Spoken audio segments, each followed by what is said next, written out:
Hi guys, this is GM the Life Coach. We were talking about some uploading. And when we upload, some people are saying that we need to get a little bit more adventurous with our titles. That's fine. That's fine.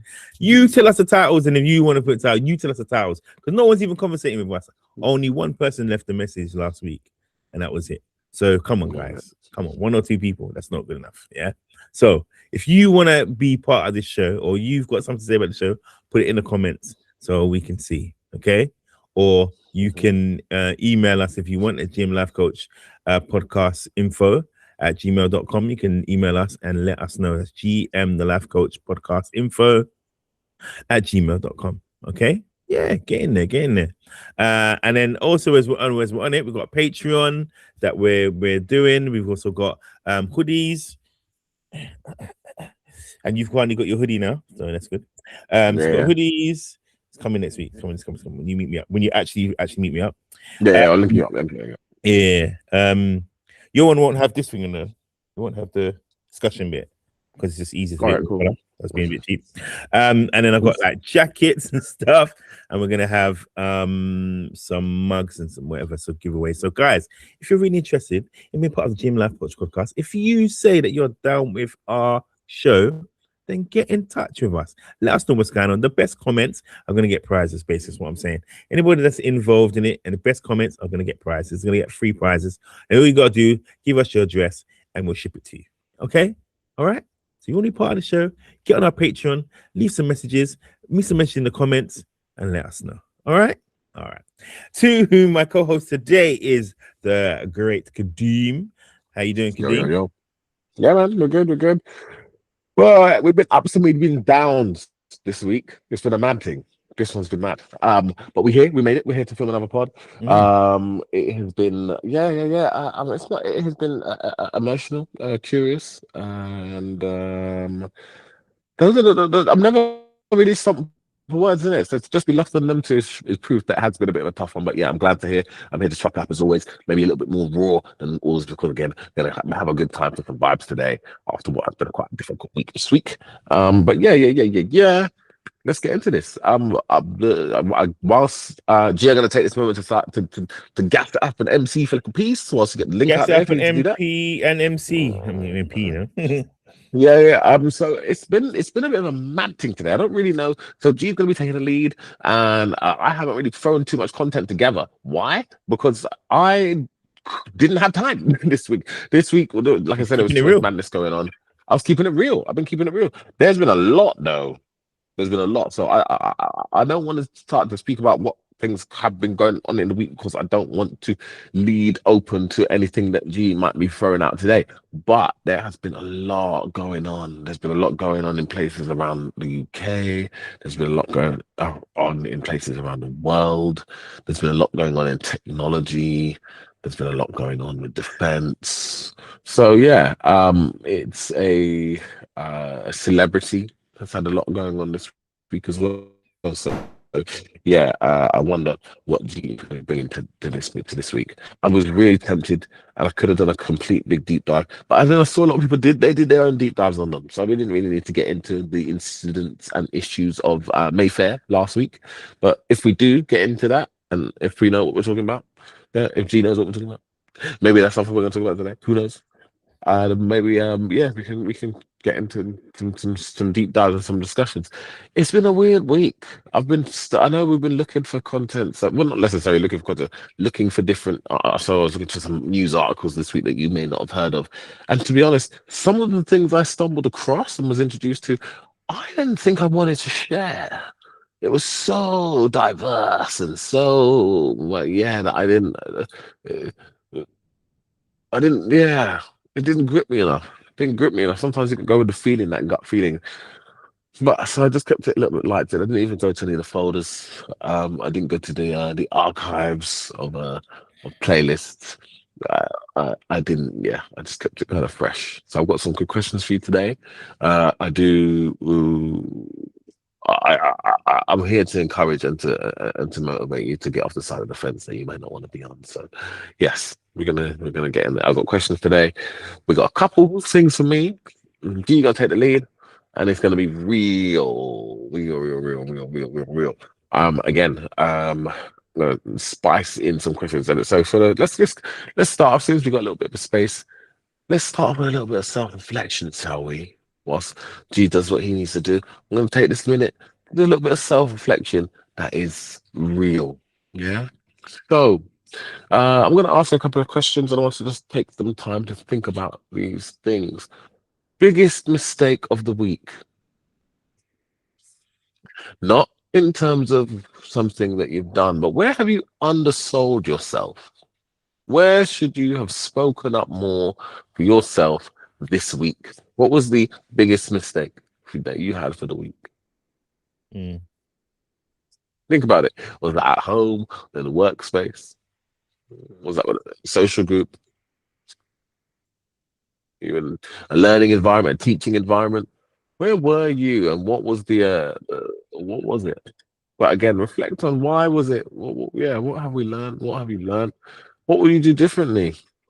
Because why did you not speak up for yourself in the way that you could have maybe this week? What was that incident or issue? Yeah. Like I said, keeping it real. We're gonna keep it real. Ask yourself the question about yourself that you didn't want to necessarily ask. Yeah. So where did you undersell yourself? Is it a common practice? Is that what you're used to doing? Yeah, is that what, again, is that uncomfortable? Does the third person get into the room and then you find yourself incapable of defending or standing up for yourself in the way that you should be able to? And why is that? What is that? Why do they have that power to hold and control over you if they do so have that power to hold and control? Exactly. Why have they got that power? Why? Yeah, what's going on there? So what's going on there? Why?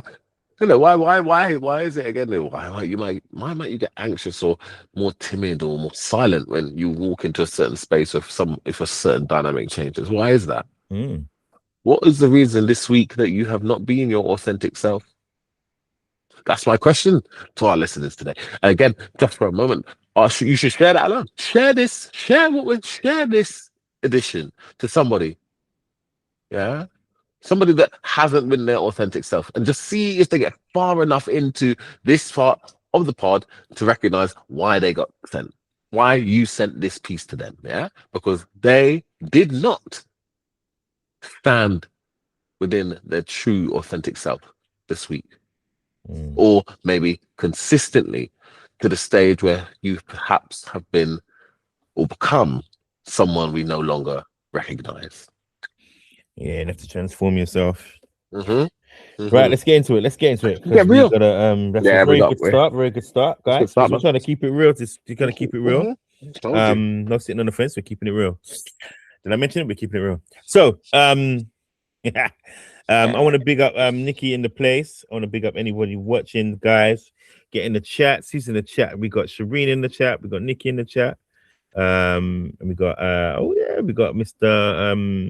Alpha Apps in the chat as well. Okay. All right. So Nikki says she needs to stand up for herself more. Yeah. Not letting anybody speak to you rudely, man. It's not the one. So you're not the one. But yeah, big up, guys, big up. All of you in the chat, man. If it's not a good month for me and I let things go more than I should, yeah. It happens, man. It happens. Trust me. But why? But why? Why did it happen? Is it a pattern? Is it a one-off? What's going on? Again, ask yourself the questions. Ask yourself. Keep it real. Keeping it real isn't just saying why. But why? Why is this happening? Why has this happened? All right. So, Nikki, also, you went around last week, but we performed your poem. So, you went around. So, at some point, Kadeem's going to do your poem for you today. Okay. Yeah. All right. So, all right. So we're going to look at a thing from the UK. Okay. And Kadeem already alluded to it. It was the big hoo-ha that happened in Mayfair, where two influencers got into it. The big fight. There's various different stories about why it came to be, whether it's over a man, whether it was whatever. One person said that they were arguing for a long period of time beforehand, so like they were always in each other's space and always just getting on each other, and that this was basically the boiling point where it happened. And apparently, Ariel, I think her name is, or Riel, she was the one who was the most aggressive and already said that, you know, if things happen, you know, then you might just get run over. So it's almost like she's speaking into reality. You know what I'm saying? But you know, apparently she was. So some people say that she was attacked first, and other people are saying that obviously that she went too far and doing what she did. So, you know, so I watched the images. I don't know if you've seen it, but obviously we can't show it on here. But what it is there is a altercation that happens outside of a nightclub between lots and lots of people, a lot of women, men trying to get in there, but they can't get. For some reason, they can't get hold of these ladies. It's slippery, whatever. Let's keep it real now. Let's keep it real now. No. No. Let me set the table. Set the table first, and then we go in. Let me set the table. All right. For some reason, they can't keep hold of them, right? And they, you know, they get away, right? And then they still get to hit each other. Okay. Then there was at one point where Riel got to get into a car, and we don't know what she got into a car for at this point. But then they slammed the door in Riel's face on her. Yeah. So this must have been happening from inside the club, and then outside, because it was just too, you know what I mean? It was too frenetic at that height too soon for me anyway. I don't know. And then she must have, you know, hit some people off of her, and then she got back in the car, and then she decided to run this other girl over, the other influencer over. And I mean for influencer in inverted commas, because who are they influencing really? I mean, not people with sense, that's what I can say. But regardless, she ran over the other girl and also ran over a bystander who's got life-changing injuries to his legs at the time. He was just trying to move his moped out the way before something happens. And I think one other girl got run over as well. So yeah, so she is now gonna be, she's got charged with attempted murder. This Riel lady. She was also a part of a singing group that was in what's it called? X Factor. That's it, X Factor, back in the day, 2014, I believe. 2013 or 14. And not that it makes any difference, but it just made everybody able to 2013, I think, yeah, identify Dynamics. Yeah, Dynamics in 2013. And you know the worst thing about it? She was the worst singer. She's the worst singer in the group, but had the most. Obviously, she's got the most. You know, she's most bossy out of all of them. So the girl, the second, I saw the video. The second girl, what, she could sing, boy. Like she was the one with the voice. She was but Riel was the one with all the attitude. She's the one with all the sass. So obviously, since then, she's changed her look. She's got her old, you know, the duck lips. She's got the duck lips, and she's got the BBL bum and the plastic boobs and the whatever. And she's just the whatever. So now she thinks she's somebody. And then on this night, she decided that she wasn't gonna have it, and she decided to run this girl over. So we're gonna watch this video of this guy who's chronicalizing what happened, and he's talking about it. So for any language that is used, it's not our language, but we're keeping it real with this one, because you want to just go through it. Okay, it's a bit of a long video. When it gets a bit too silly or whatever, we'll skip bits, or we'll just pause it and we'll talk about it. Okay. All right, so let's play this. I might just speed up. I'm gonna speed up a little bit. Big up the thing and speed up a little bit, because but all the things we're gonna have to do by the time not to get infringement strikes. Yeah, we're not gonna get no strikes, bro. That's how it goes. Like, I'm gonna show you a video in this YouTube that maybe nearly 99% of people has never seen, and it's very disturbing, and it's got to do with Riel. Now, before I even start, safe to say there's been loads of misinformation. I take accountability as well, but there's been loads of misinformation, even from Claudia's friends saying RIP and that she's officially passed, and now we found out from Claudia. Yeah, so there was a rumor going around that the Claudia, the other girl, the other influencer, had passed away. But she obviously didn't. But she's on critical condition. So I think because she's so critical, people are just jumping the gun to say that she's thingy, because the car went over her and then the girl reversed back off the girl, and she tried to drive off as well. She tried to leave the scene. Yeah. So and so she got about 5 charges. Do you want to just check out what the charges are? What we play this? She got GBH. I know she got attempted murder. It's dangerous driving, drink driving, and ABH as well. Yeah, that's it. Well done. Claudia's mom, family, that this is not the truth. Maybe Claudia's family has just been like, look, I don't even want any of her friends right now even involved from seeing the videos and what's going on. But look, let's get into Riel attending court, because I know a lot of people are disturbed by the handshakes, by the love hand gesture and whatnot. And when I make this video, I'll be honest with you, I couldn't care less. Yeah, when I say I couldn't care less. So this is obviously days gone on from what's happened. So there's some subtext that's obviously happened where there's some people doing this to show that it's a sign of something's going to happen to somebody. So, you know, they've obviously lent into it in ITV News, and they've obviously spread over more rumors. That's probably not even true. But here we go. I want you to understand, if Riel gets sentenced to 100 years, 50 years, 25 years in prison, she has to take accountability for the disgusting thing that she's done. You get me? And she has to take accountability. There's no one trying to defend that. I'm just saying that the internet has gone mad. The reason why I'm going to play and show you the internet has gone mad, because yes, we always look at things and look at a 10-second video, but you don't look at the overall thing, and you don't look at what is going to be said in the court of law. You're not going to look at things. My last video was me being very realistic. But let's get into this, and I will show you this video just to give you some context. So he had made a video with his first reaction to what happened, and he was just out there. Then he made a second video that was a little bit more reflective of what he had posted before, but he was still putting in the facts. So now he's got an overall picture now, because other people have put in their 10 pence in. So I think he's going to reference another video. So yeah, sorry. Because a lot of people are piecing this together. People shouldn't trouble mad people, because when I hurt you for provoking me, I won't be going to jail. I'll be at the hospital around the way from where I'll put you. This is what Riel has apparently put out there. In general, but they're trying to match it with the car, because there's a big picture of a car there.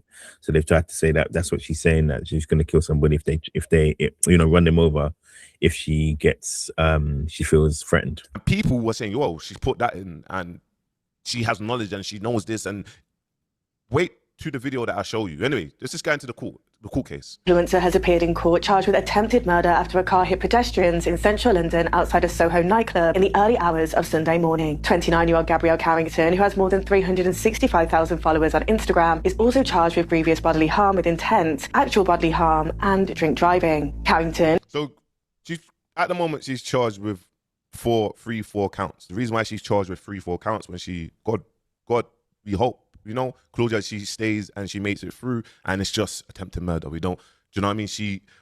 But the reason why she's charged with all these things, because if one don't stick, then the other one will stick. If one don't stick, then the other one will stick. And this is what happens with these cases. You'll get charged with the top, but you get charged with all the rest of them. So if one collapses, then we've got you on that one, just for you to know in the court of law. And who was a former X Factor finalist, appeared at Westminster Magistrates Court today. She made a heart sign from the dark to her family as she was remanded in custody ahead of a hearing next month. 30-year-old Claudia Zakrzewska and a man in his 50s was seriously injured, and another woman... And thoughts go out to Claudia, thoughts go out to her and her family. And thoughts go out to the man. No, we're not even speaking about the man. We're not speaking about, like, in depth of actually... We're hearing that the man has, like, received a life-changing injuries. We're not even talking about that. That's why it's mad. Woman had minor injuries. Claudia remains in a life-threatening condition in hospital. Okay, let's go into actual segments and let me piece it together just so you can kind of see. Obviously, I don't know how certain this van is, you get me, but X Factor influencer arrive at Westminster Crown Court. You got remanded till next. We'll get into the logistics. They think this is the van, possibly, maybe not. So a very short court appearance for the former X Factor contestant who is accused of knocking down another influencer in central London early on Sunday morning. Gabrielle Carrington is 29. She's accused of various things, including attempted murder. She's known as Riel UK on Instagram, has more than 360,000 followers. The victim was Claudia Zakrewska. She's known as Claudia Gram on Instagram. She is still in a very serious condition in hospital. There have been reports suggesting worse than that, but thankfully she is still hanging in there. Gabrielle Carrington made a heart sign to her supporters in court today. She's been remanded in custody and she'll appear at the Old Bailey next month. And it was always going to be at the Old Bailey. And let's get into a few bits of the actual logistics of what happened and whatnot. Just friends through back and forth. This has been happening. They've been arguing online. Just to say it how it is. Social media. So there's all these factors. Anyway, so the judge said, okay, we're definitely going to remand her in custody. Claudia's not passed away as far as I know. There's no evidence of that. I know the friends have said that, but we go with confirmation from police. And here's my thing, guys. Look, sometimes we can get it wrong. Even their own friends actually. Crime stories. Anyway, let's go into actual, get me, man, like Rage, because for me, it's like Rage attended the court appearance. Rage is one of our own. You get me? You lot can lock into. That's what. Put back on remand till the 19th of May. If you plead guilty, you will get a custodial sentence. Riel is set to attend the Central Criminal Court on the 19th of May. She walked out the dock and waved at her family and friends as she left. Now, she didn't look too distressed or too worried about the whole thing. She just looked normal and fine. Cool. Now, before you lot start jumping up and screaming that this is false and that's not accurate and that's not how it went and all of these things, please, please, please remember that I am not reciting the footage. I am simply just repeating what was said in court today by the prosecutors. This is what they said. Now, we've all seen the footage. We've all seen what happened. We saw that she was arguing with multiple people and being attacked and fighting and all of these things. Yes, we all saw that. But for some reason... I'll be honest with you. I don't even want to play the footage on my page. I haven't played the footage on my page. I don't want to play the footage on my page. I haven't played it, so I'll make you listen to it, but I'm not playing the footage on my page. I'll be honest. I don't know why. Don't shoot the messenger. Now, the footage that is circulating, yes, it looks like Rio is crashing out. It looks like she's angry. It looks like there's multiple people trying to get at her and attack her. Now, the real backstory still needs to be fully cleared up because it's not very clear. There's people saying that she was arguing over a guy that she used to see, and that's why there was fighting, and that's why there was conflict, and it's been ongoing, and all of these things. I'm not sure how true that is, but it's being said that that's not the facts of the story. That's not the facts of the story. Now, with the young lady that was ran over, again, there's stories online saying that she's passed away, and there's stories that are saying she's still alive and in critical condition. As I believe it to be, from a police report that was posted, they did state that the young lady is still alive, but is in a very bad way. Yeah. Let me land on just piecing everything together. So you. Yeah, with that car is disgusting. I'm sorry, but if I was her family member, this is where people always get me. I'm trying to get to the facts here. And I ended up signals in court. I would be. And she deserves everything that she's gonna get. But just listen to this. I would be disgusted. I would be disgusted with her, and I wouldn't want those little signals in court. So Riel UK, aka Gabrielle Carrington, ended up appearing at magistrate's court. Anyway, same stuff. Now, this is sis here. All right. So, Kadeem, what's your thoughts, man? Yeah. Because we're just gonna go over the same thing. We don't really know. You can see that nobody really knows anything, really. Everyone's got hearsay, this and this. There's only one video of this lady who'd gone on record to say, "No, it didn't happen like this, happened like that." But even that's not even verified. So that's not verified. What's your opinion? What's your opinion? Right. Okay. So I've seen the uncut thing. I've seen the uncut video of what happened. There's two videos. There's what happened and then what happened afterwards. I've seen them both. I can share both to you. We can look at that. Right, but the truth of it is, that was a lot of unnecessary madness. It didn't need to escalate to this level. For what it escalated for why did it didn't need to get to this level. Yeah,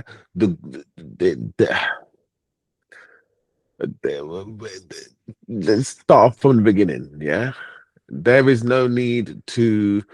Why did the males that were around in this situation not do something to stop this ending up in death? Yeah, the video takes what, a minute.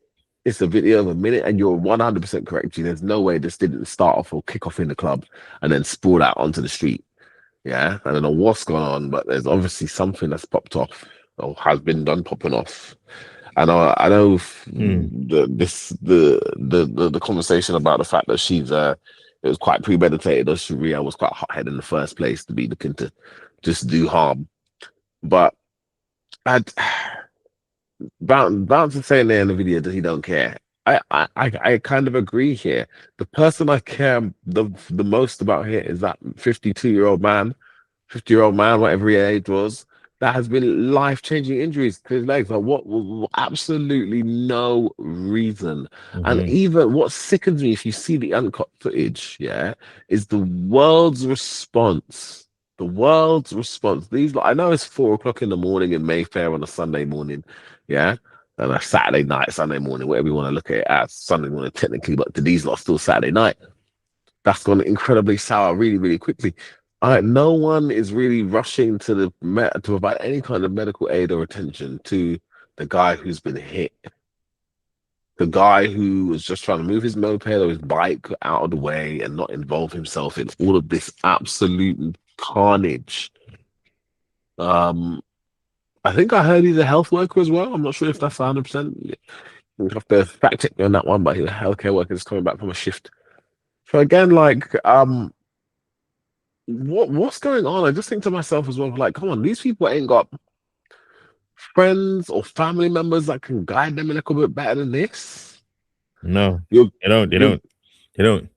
None of the people that you went out with. All right, so for Claudia's instance, okay, like the video. You've seen the video, innit? We're gonna keep it real, yeah. Yeah, I mean, I'm gonna keep it real. I'm gonna try and find the video. We can play it up to the point when she gets. To the point where she gets in the car. To be respectful. There's we're keeping it real, yeah. Like let's get to it then. If we're gonna keep it real, we're just gonna keep it real. I'm just gonna keep it real and let's follow suit, yeah. You have a car door slammed in your face. You're arguably going to get vexed in it. You also are getting attacked by 4 or 5. I don't know. There's a question of how many people are actually attacking her Rial in the video. Yeah. There's also the other question of the fact that somebody she might not have been able to drive that car herself, or somebody put it into drive, or was steering the wheel, and all these things. Yeah. It doesn't really. None of it matters. You've still gone too far and run her over. And you're not just run her over, you've reversed over her afterwards. And you're not just reversed over her, you come out to punch her up again. And because she didn't know that she was underneath the car.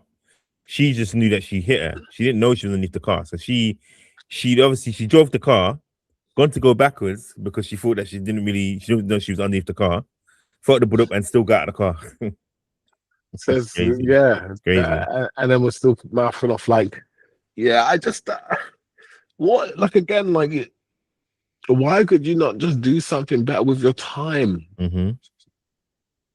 I think it's more what's happened has happened, unfortunately. Yeah, it's more now what we need to learn from this. Yeah, what can we learn from this? How can we, people that haven't been affected and not involved in this, learn from this? Because this is ridiculous. Yeah, this really should make you question the nights out that you're going out on, the motivations. Again, remember, this is after the club. This is after the club closed. Yeah, so should people just be going home and not being involved in this madness where people are going to be intoxicated with nowhere to go, or when they should be just going home, but they still want to go to another club? It's Sunday morning. Go yard. Like, you know what I'm saying? That some people say that again, like, but with me, we're losing. Maybe consumerism and media is distracting us from the actual purpose of what we should be doing, and that's resting. So while we're here, let me introduce Abby to the throne. You want to say hello, Abby? Say hello, Abby. Just quickly. Unmute yourself. Yeah, hello, everyone. Hello. Yes. Looking all misty. Look at him looking all misty and steamy. Why is your feeling so misty? Yeah, green up. It's his blur. His background blur. The lens, background blur. Yes, good. It's his background blur. It's his background too blur. good. It's too good. It's too all good. Right. Yeah, he's looking like he's in the bathroom. Anyway, have you seen the footage of this thing? Have you seen the whole thing? No, but I mean, I haven't seen the full footage, but I mean, I Right. can grasp You know the gist of what's going on, yeah? Yeah, just from what we're gonna play it in a minute. I'm just sorting some out. But what's your take? My think is like, as Keepin was saying, after a club, after a night out, troubles happen, some sort of incidents, and this is not the first time this has happened. Like, you know, even involving a car and somebody getting hit. Because I don't know if you remember, some years ago, a person in Eleven Castle, there was an incident where he was rammed by a car, basically killed. He was killed. So whether spilled, as you said, something happened in the club. It followed its way outside the club, and people just lose control.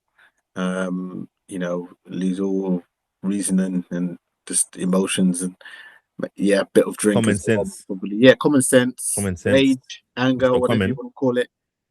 Comes out, and as a result, somebody's injured, and as a result, the person driving the car is going to be whoever's found guilty of whatever charges or whatever. They're going to have life-changing actions taken against them. What do we say to the idea of doubling the severity of criminal charges for people who are convicted for incidents at the end of a club night? I'm not sure if it has any relation to the end of a club night. I think it's just the nature of the injury you've caused. Whether it's, you know, I don't think it's the nature of that. It's got to do with anything with the club, but it's just that because it's outside the club, so it's no longer, you know. But like, say, a lot of time of these incidents are kicking off in the club, and then they're spilling out and carrying on. I mean, I personally just think it depends on what has happened and what has taken place. I think you have to do it in an individualistic aspect. You know what I'm saying? Because is it fueled? Is it necessarily fueled by a drink? Is it just somebody steps on someone's toe and they're taking it too far? Do you know what I'm saying? I think you've got to kind of what I wanted to talk about, right, is the escalation. Yeah. So obviously we don't see all of it. We see like a minute and a half of them interacting, whatever, and we're going to show it a little bit of it, right? But the fact that she went to run her over is intent. Yeah. What says you about that? Like, is there what would you want to talk about that aspect of it? Like, why are you gone from 1 to 1,000? Yeah, that's the anger rage level, 0 to 100. Is that the drink? Do you think she would have done it if she wasn't drinking? No, she's just a bad gal. If she's drunk, then she's drunk. She's drink driving, so that's a DUI. Yeah. So no, that's what she's been charged with. She's been charged with drink driving. That's one of the charges. Okay. I don't know if they're going to make it intent that she meant to do it. I don't know how the case is going to plea. To be honest with you, it could just be a DUI, but then that's still quite severe. No, they've charged her for attempted murders on top of DUI, so it's not. She could have had dangerous reckless driving. Yeah, that could obviously worsen, but it's not going to do that. It's at the moment she's getting attempted murder. So yeah. If the intent is there, they can say the intent. Then I mean, but it's just people. I mean, unfortunately, like the car, it's just the rage. People snap and lose it, and you know, I've seen so many stories online of, you know, people losing it and killing somebody. It was self-defense. It was self-defense. I'm just they kicked the car door into my face. They kicked the car door into my face. I was being attacked on the street. I was just trying to get home. That was my vehicle. They were obstructing the way of my vehicle. I didn't know what was happening. So I just tried to get out of there.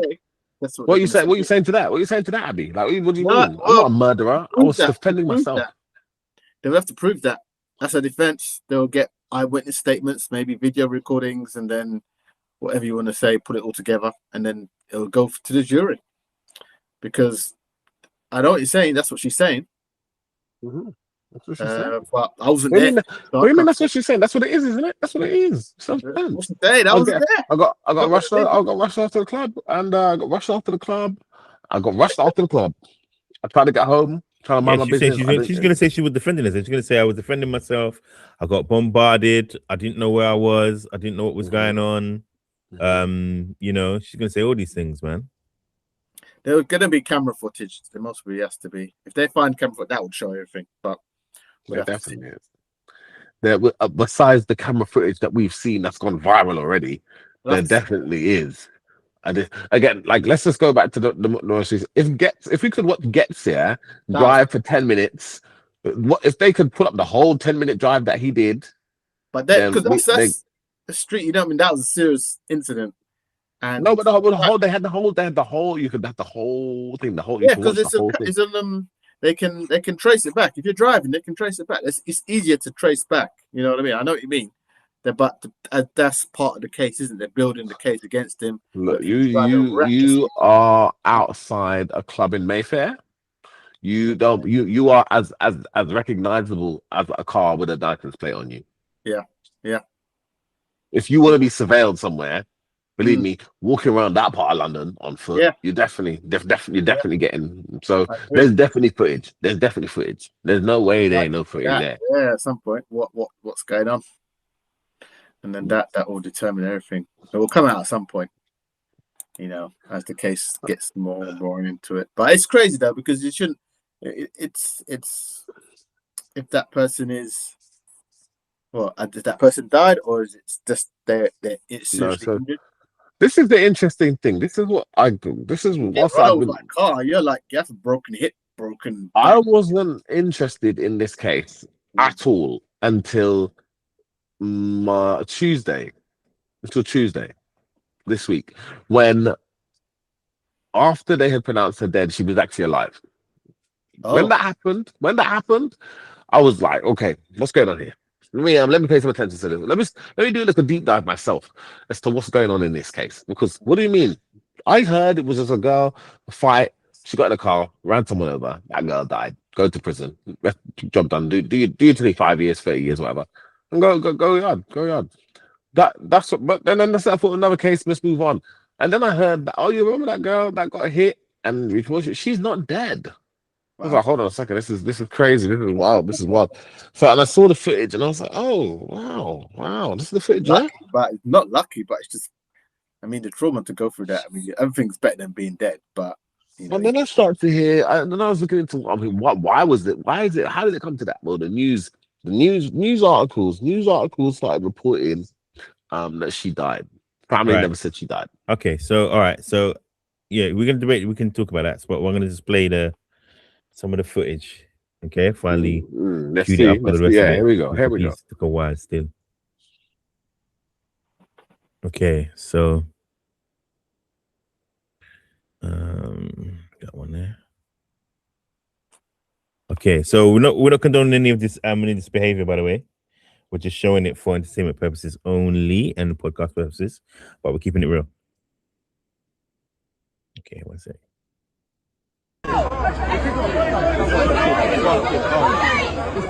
This is them outside the club. It's all kicking off. Okay, all right. So it's starting to walk. This is when it's starting to get a bit feisty. Okay. The girl clapping is arguing. Yeah, she's doing. Yeah, she's doing an arguing. Yeah. That whole clapping is passive aggressive. That's like a guy raising his fist to another guy. That's not good. Yeah. Body language. Yeah. All right. So it's this one. Wait, sorry, let me put it back. Oh, I didn't think I paid all of it on the other one actually.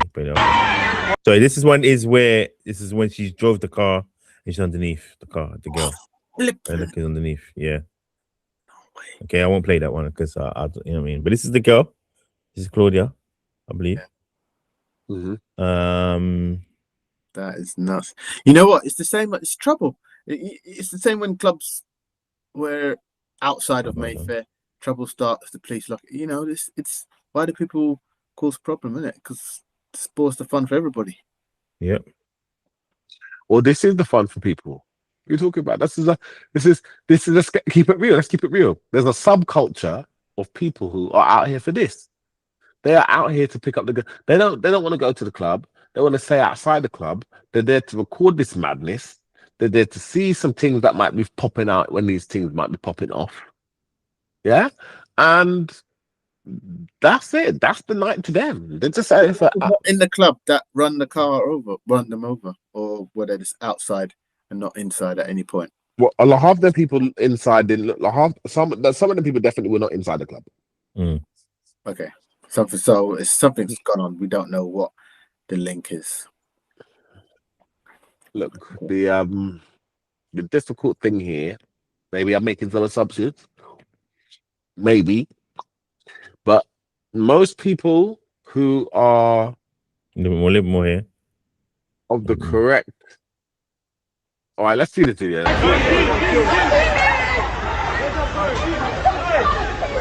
Fine. It's a guy trying to pull them away. This is after the part. It's a women fighting, yeah? Yeah, there's a women fighting. It's after that. Afterwards, that after what happened, right? No. This is still going, isn't it? Is this after the crash? This is before. This is before. It's before, isn't it? I thought this. Yeah. I thought initially. I thought this was. Yeah. This is before. And this girl here. If you can see my cursor, can you see my cursor? No. You can't see my cursor. Yes. Yeah. The black. You're on the black. This girl here. This is the girl who gets in the car. Oh. Yeah. Because initially, when I first watched it, I thought she was red dress. Yeah. But it's her. When the red dress got knocked down. Yeah. No. The other girl's wearing another black dress. Both wearing black.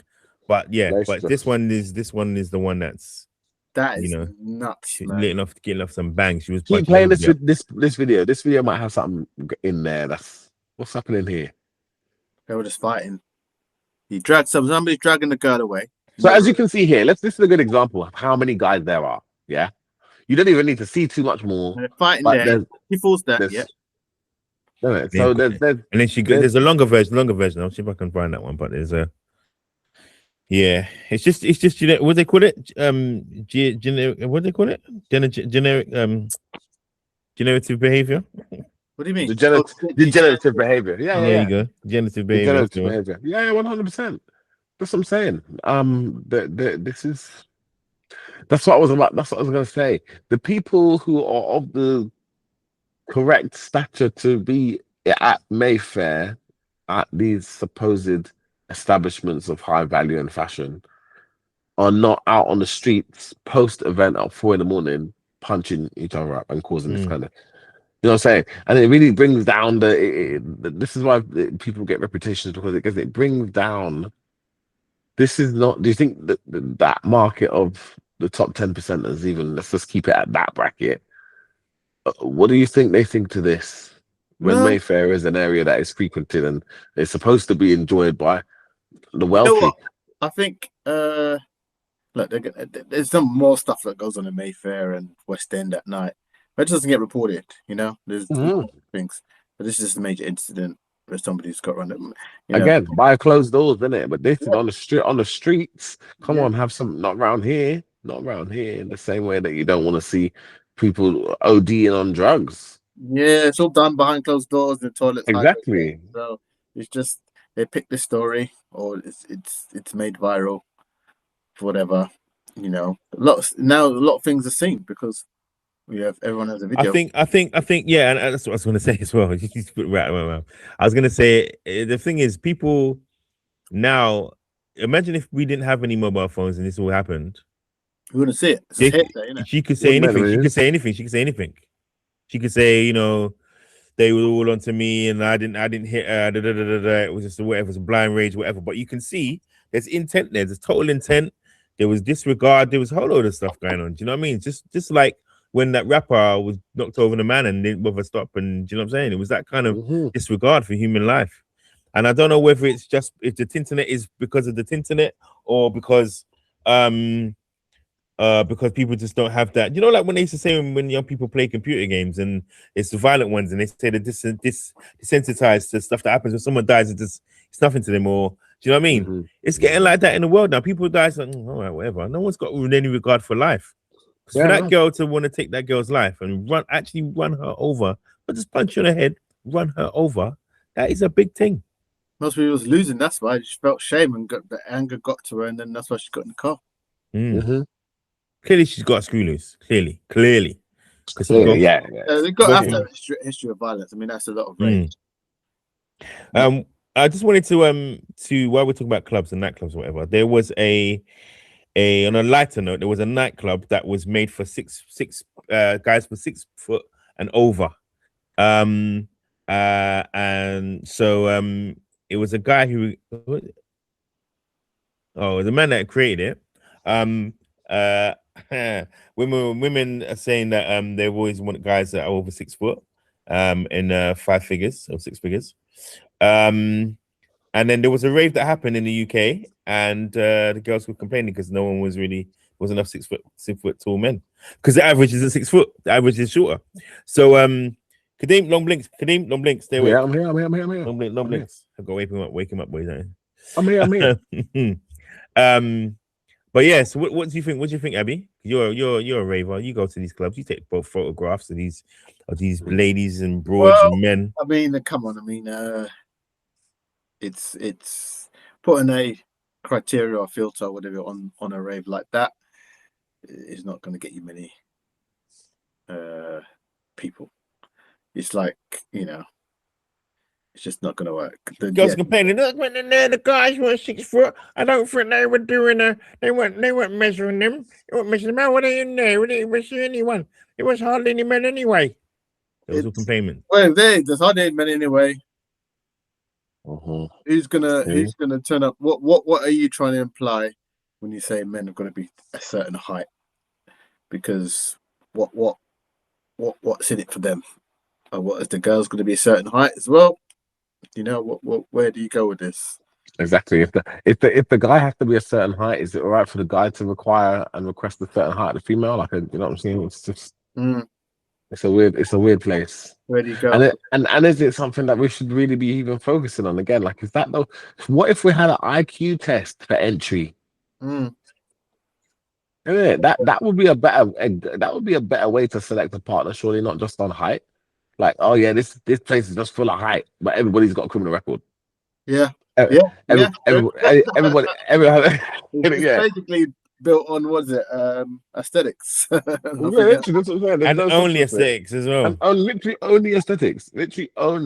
Like, I don't know. 6 foot but again, dumb. like, 6 foot but dumb. That's what I'm saying. Like, what about all the people under 6 foot that are successful? This is just silly now. Dash by the wayside, bro. You know what the light was called? It's called Land of the Giants. Land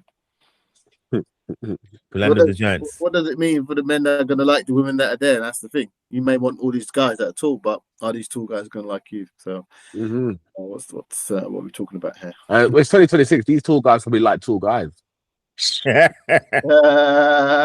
These tall guys like fruity men. So that's how it goes, bro. Two guys like tall guys. Two guys like tall guys. We might as well be, because there's hardly any women. They said that basically any size of women can go, but the men have to be 6 foot and over. Because before they in the first one, this is number 2. The first one, they let in guys up to 6 foot and over, And ladies complain, there's not enough men. So they basically said now it's only 6 foot and over, and ladies, you can be 2'1" and you can still get in. Don't matter if you're bucking it looking upwards. Don't worry about that. This is gonna be 2'1" and be fine. Yeah, no, it's true. It's a madness.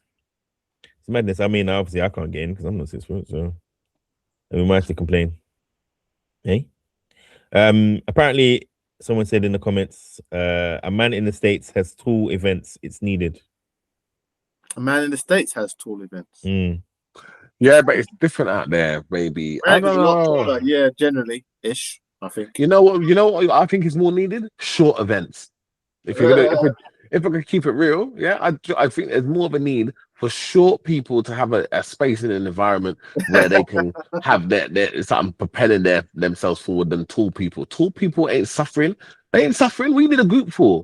So let's get off the fence. Tall people are doing fine. Doing fine. Yeah, let's keep it real. I'm 6'5", guys. This is the comment, right? I'm 6'5", guys. Believe me when I say this. When my older brother was single, he was pulling chicks more than me, and he's 5'9". This hype thing is a myth. Confidence is the key. Hear that? Confidence, no matter what size you wear, it's confidence. Yeah, exactly. You know, Abby? Yeah, it's true. It's confidence. Abby's like, yeah. If you can't, if you can't whine and dine and do something, then you gotta come up with stand up with some big chest, man. Almost the same as a bimbo. She maybe look pretty, but not all that smart. And the same as a guy, you could be tall and all that, but maybe not all that smart. So I'm sorry, Abby. What do you mean by the term bimbo?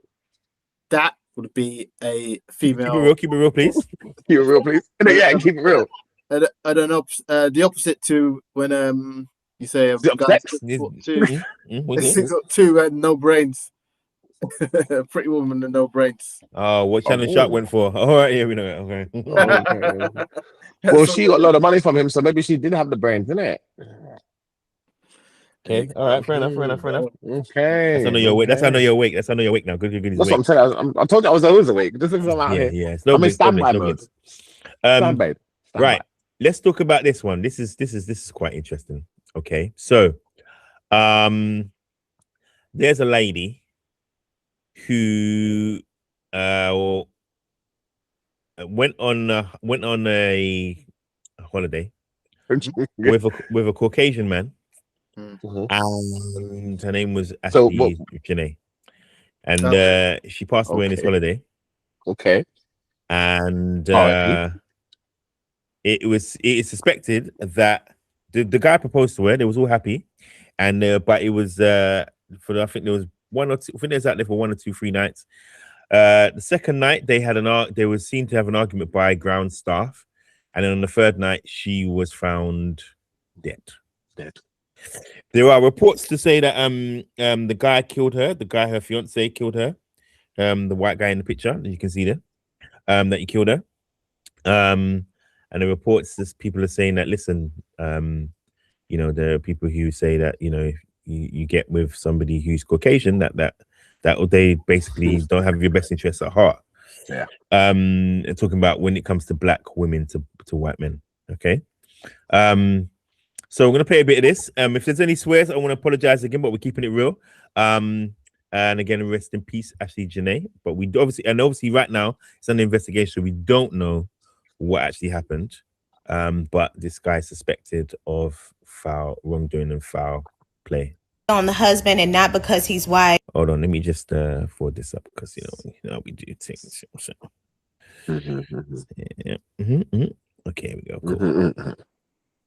But because this was her birthday trip. She went and got a new wig, got her lashes did, nails did, toes did, picked out outfits, and created an itinerary for her birthday. She had no idea that this man was going to propose to her in such a beautiful place like Africa.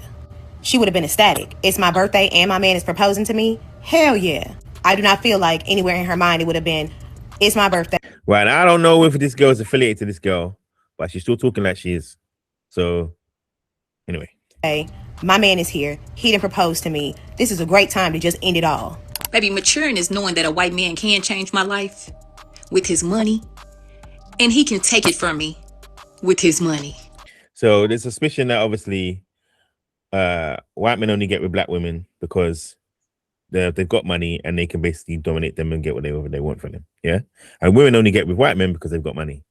Yeah, so this is the thing. And then he can go get a motherfucking lawyer with his money and get away with that shit. Y'all, what has just come out about Ashley Janae fiance Joe McCann is downright terrifying. How do you turn a birthday vacation to a crime scene and expect to walk out scot-free? Ashley and Joe look like they had the perfect relationship, especially after he sealed the deal by proposing to her on their trip. But with Ashley suddenly unaliving herself, the feds are releasing new details about the reality of their relationship.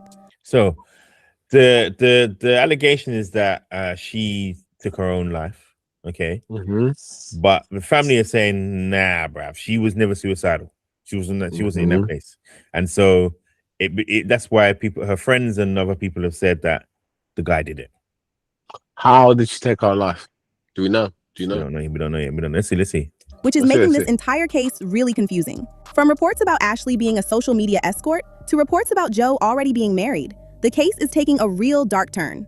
I just spoke to the family of Ashley Robinson. She's a 31-year-old influencer who was on vacation with her fiance celebrating her birthday. He actually proposed on the trip.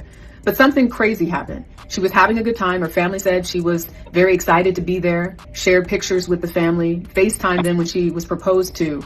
But they released a statement saying that Ashley was found unconscious in her villa and was rushed to a local hospital where her death was confirmed hours later. So for those who don't know, Ashley Janae, whose real name is Ashley Robinson, was found unresponsive in her hotel room during a trip to Zanzibar with her fiancé, Joe McCann.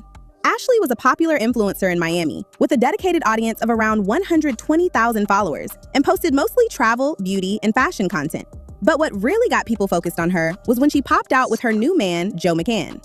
They reportedly started dating in 2024, but made it public late 2025. From then on, their relationship became the highlight of her feed. The two of them were always traveling together, and Ashley was all about praising her man for that soft girl lifestyle and keeping her kept. Once her 31st birthday rolled around, of course Ashley made an event out of it.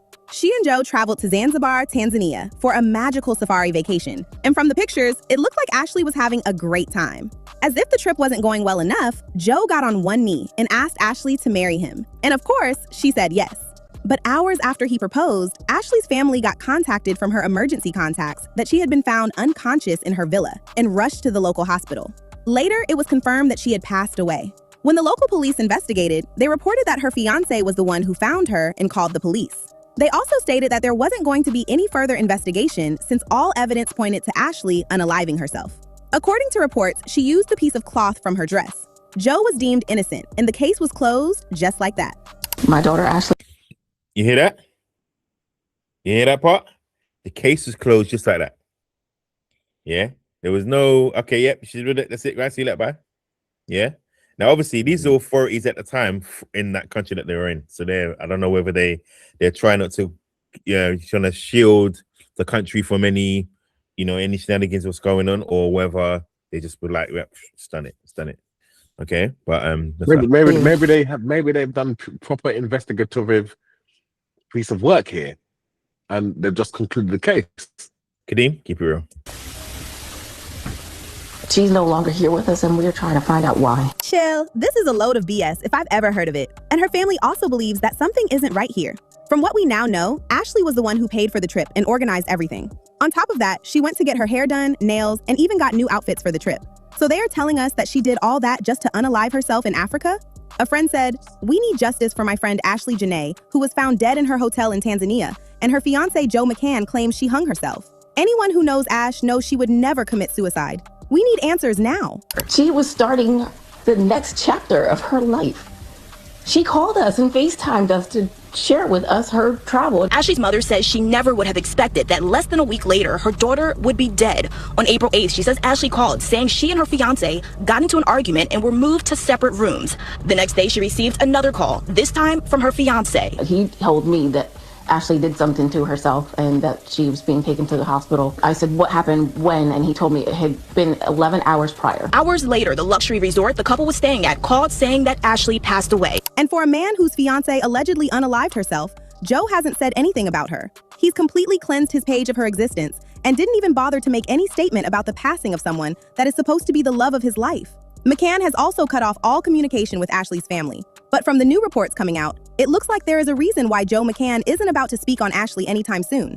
The feds revealed that when they started poking around, staff at the villa revealed that Ashley and Joe had a serious argument. I mean, it was so bad that they had to find another room for them to stay separate. Also, even though Joe was the one who called the authorities, did y'all know that he waited for 11 whole hours before he actually contacted them or her family? This is the man. But yeah, it's case closed. That they said was innocent. But this was just the tip of what was going on in their relationship. When the feds poked into their relationship, they discovered that this wasn't the first time Ashley and Joe had a fight. At first, most of their fights were about money. Now, Joe claims to have made millions in crypto through his company Asymmetric Financial. He has also been a long-term investor in Web3 and crypto startups. From the outside looking in, it seemed like Joe had the resources to keep their lifestyle going. However, that wasn't the case at all. Girl, Joe's company was actually shut down due to terrible performance. I mean, it was so bad that it lost 70 to 80% of its value by the time it came crashing down. Here's where it gets even deeper. Joe has publicly supported and invested in meme coins. You know, the space known for pump and dump schemes and investments where investors lose just about everything.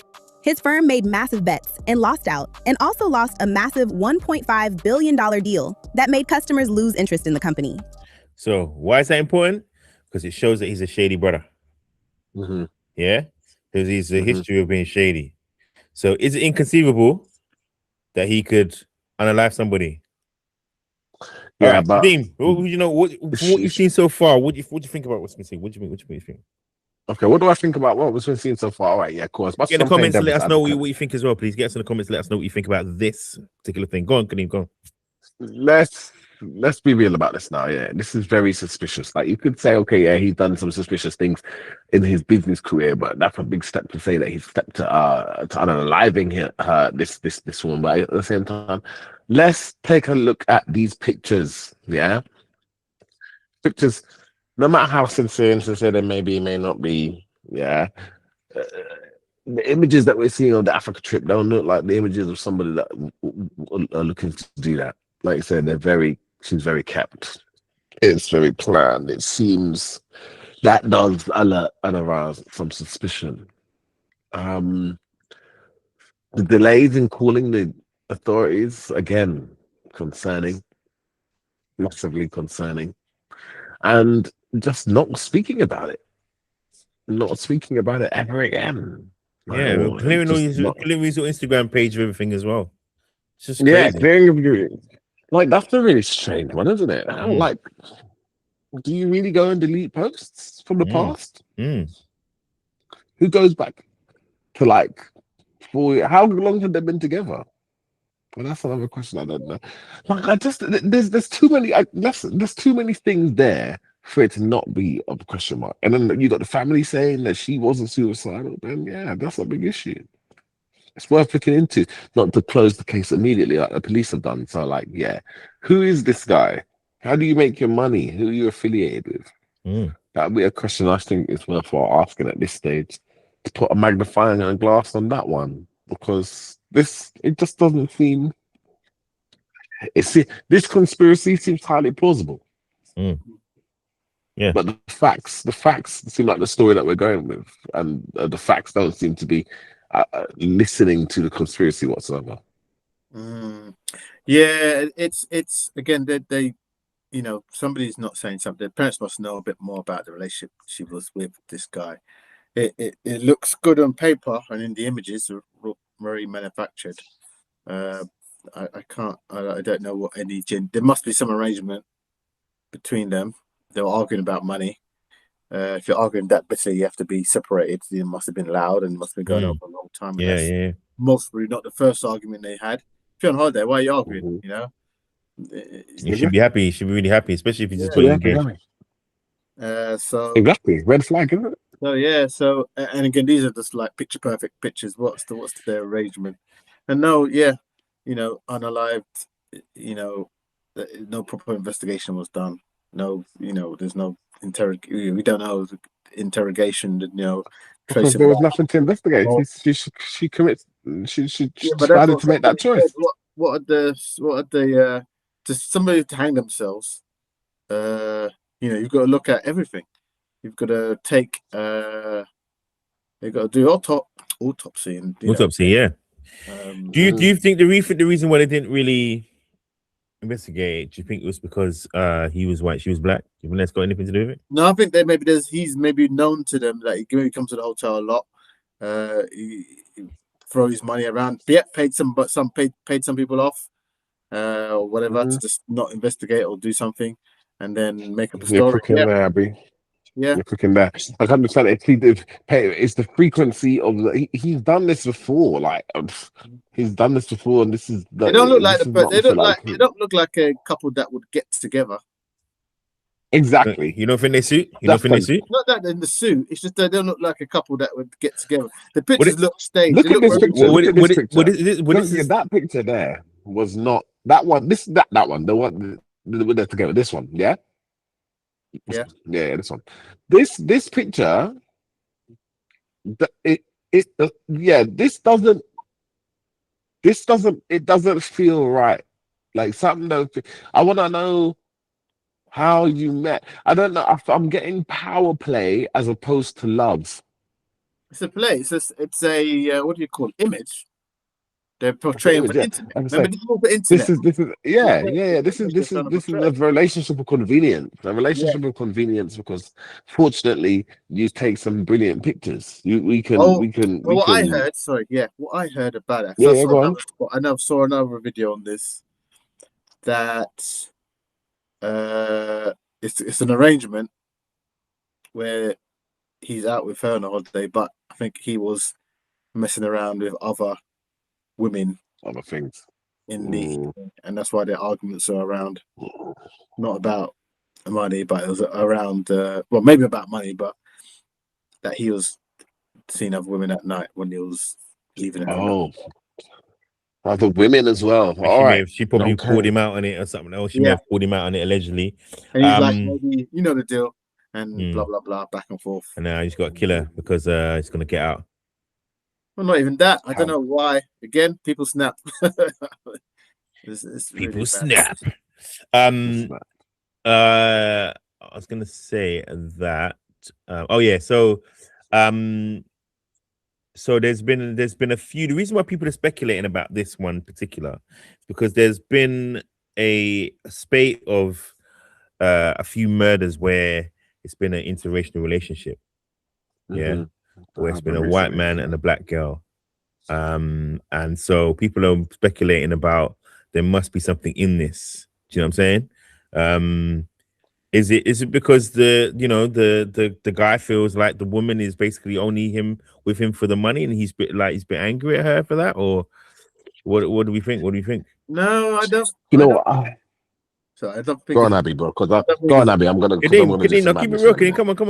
Keep it I don't real, think it's a black or white thing. These people know what they're doing. She's attached to him for a reason, and vice versa. So I don't think it's a black or white thing. I don't think so. Well, it just seems to be the.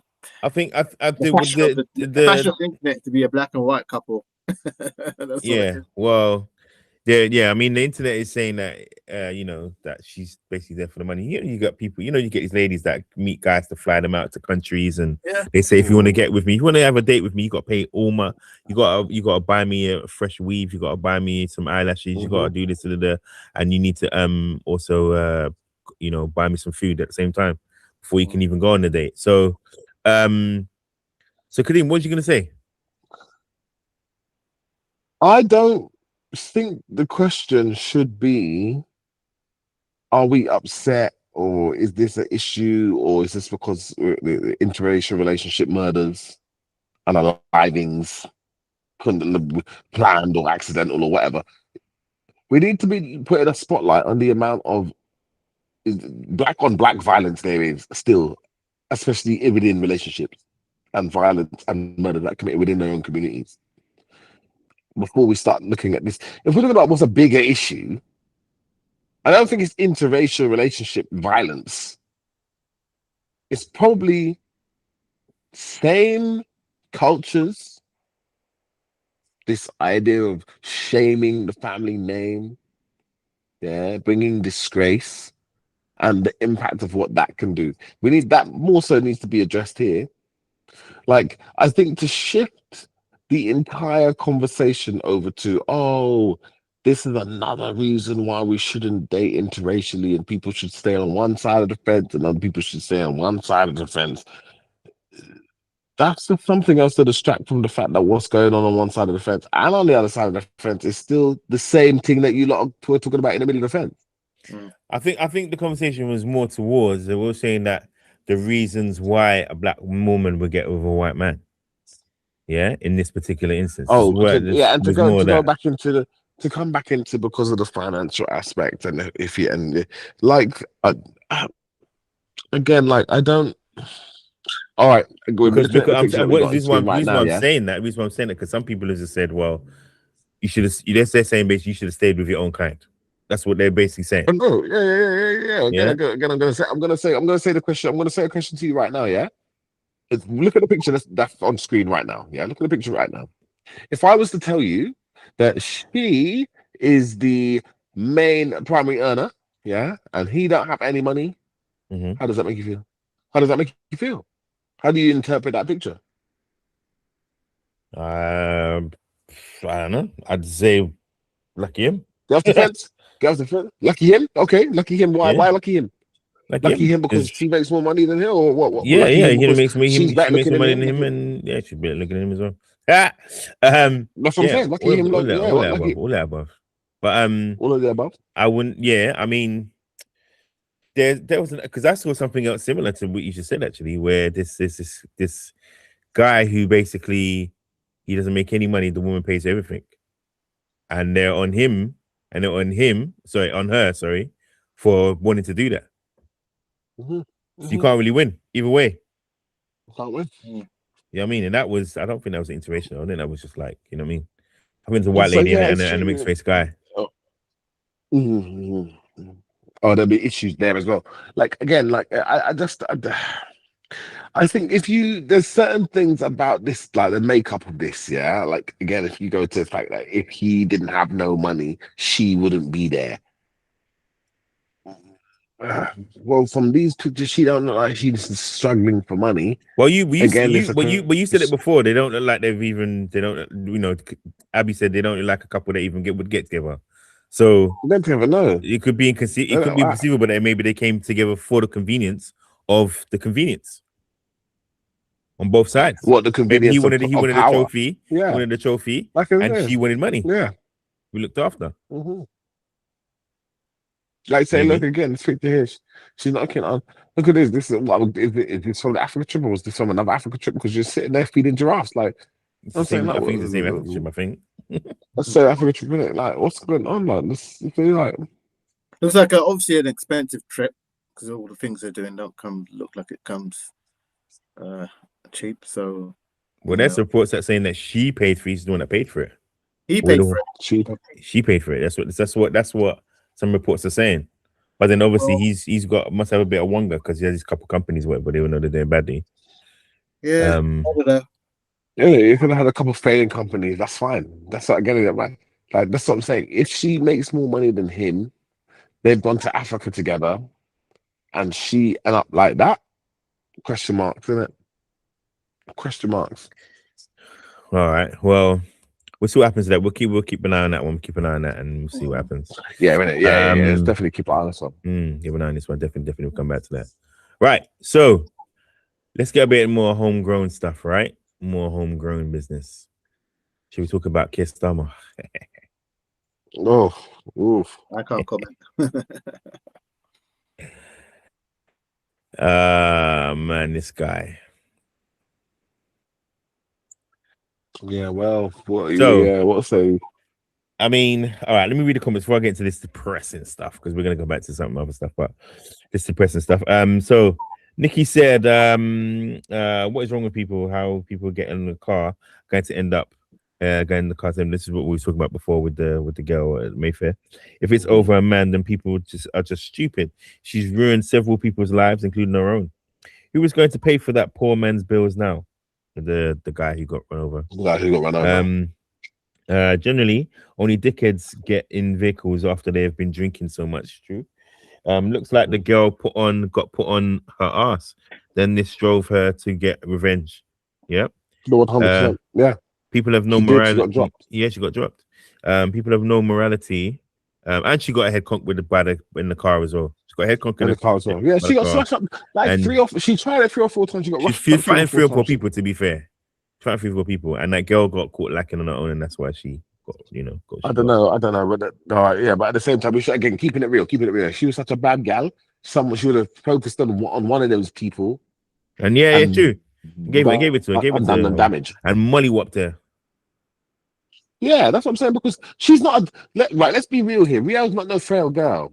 She's no frail girl. See how beefy she was. Yeah, she's a little bit thick, and she got the BBL there, whatever. So she could have held down one of these girls and done something. Yeah, you didn't have to resort to this. Like, that's what I'm saying. You got dropped, but quite fairly unfairly. Like, you got dropped. What do you mean? All right, let's again keeping it real. You got dropped fairly because there are no rules in a fight.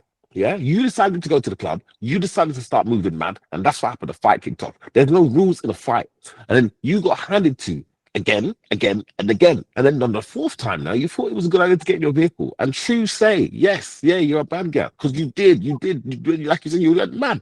But also the collateral damage of that is that you've also injured somebody, a poor man who has life-changing injuries, who was not involved in this whatsoever, and another woman. And yeah, for what the fact that, again, let's be real about this. You didn't even do all your badding up. Now you did all of this and the woman's still alive, which is mad. So like, again, nothing has been achieved. Just about to come out. She's alive. She's going to tell her side of the story when she's better or something. Well, if she, I mean, because she got a good scene too, so you need to see the uncut videos. That's crazy. That's life-changing injuries. It's not nice. Man. Yeah, I feel this is I just feel so sorry for the I feel so sorry for the guy. I feel so sorry for the guy. Did he, what was he was just trying to move his moped out of the way. He's unlocking his bike, and he's unlocking his bike off the chain. Unlocking his bike off the bike chain that's going on. Everybody's kicking off around him. He wants to just take his bike off the bike chain and get out of there. He's not involved in all of this. He didn't care. He didn't care about all this. People were saying it's crazy because obviously you've got so many people that are fascinated about the fact that these girls be fighting and they're wearing no clothes and they're all Instagram influencers or whoever else. But this guy has done. He don't care. Not good. It just doesn't make no sense. It's just a lot of. Give the guys all right, Abby, you're there. If you were there, you're there with the camera, taking a couple of snaps, yeah, and you see it popping off. Are you? Do the snaps stop when you're getting involved, or do the snaps continue? I'm getting out of the way. I ain't getting involved. Getting out of the way. Getting out of the way. So you are just gonna watch, and then boom. I'm good. I can't. I've said myself, I can't get involved to trying to be the peacemaker because they're just gonna get injured. If someone's on the floor and they're about to get run over, I'm going to try and drag them out of the way, but I can't. There's only so much I can do. You can't stop people when they're in their rage. You can't. It's very. So you couldn't stop these. So you could. These girls, these females were unstoppable because they were in there. No, not that they were unstoppable. But what you're doing in these situations, you're putting yourself in the middle of everybody around you. You don't know who's around you. You could be trying to hold her or stop her, and the person that's trying to attack her comes and hits you or does something to you. Where do you stand after that? You can't save everybody. Sometimes you just got to let it play out as it plays out. There's limits to these things. Keeping it real. I'll translate that one. That's how I take that as if you're dead, you're for dead. No, not for your dead. No, if I see something happening, you can stop. That's gonna play out. In a crowd of people, I'm like, what am I gonna do? You're just gonna, if you can't defend yourself, then you're just gonna get injured. But it's everything is a risk. He could turn on you. You could be trying to save the girl, and then you get dragged under the car as well. What's that's a fascinating point. Like you say, if they can't defend themselves. If they can't defend themselves, so like Riel, no, because Riel, like again, she was fighting 3 or 4 different people at once. She might have been able to defend. Like, if you're getting swarmed by 4-on-1 in a public space, the likelihood is that person is not going to be able to defend themselves. Yeah, very well, especially. But this is is that then enough of a qualifier to help them to balance it out? It's about this situation. They were arguing. Then a fight broke out. You can't. Who are you stopping in to break because you don't know what's gone on. This is a situation. What's gone on? Who are you stopping? You're stopping somebody that was the victim. You're stopping somebody. You don't know what's going on. You're just putting yourself in the middle. All right. So does it escalate? It escalates more. Does that apply when it's on the streets? Yeah. But then when you see somebody getting in their vehicle talking about I'm going to run someone over. Is that when you're even more so out of them? I can't stop the vehicle. I can only do what I can do. I'll try and get somebody out of the way that's chasing, but you can't stop somebody chasing after a car. You understand? If they get into the car and somebody's chasing them into the car and they're trying to fight them in the car, then the car drives off and they get dragged underneath. What can I do? I can tell you stop. I'm like, well, you're not stopping. So Kadeem, you're basically what you're saying. You're up in there, Kadeem. You're up in there. You don't give a damn. You're up in there. Is what you're saying. I'm gonna be up in there to a point. Yeah, like again, I think this situation needed to be de-escalated sooner rather than later. There were multiple incidents. Like I know these girls are raging. Yeah, especially Rihanna or whatever. I know they're raging.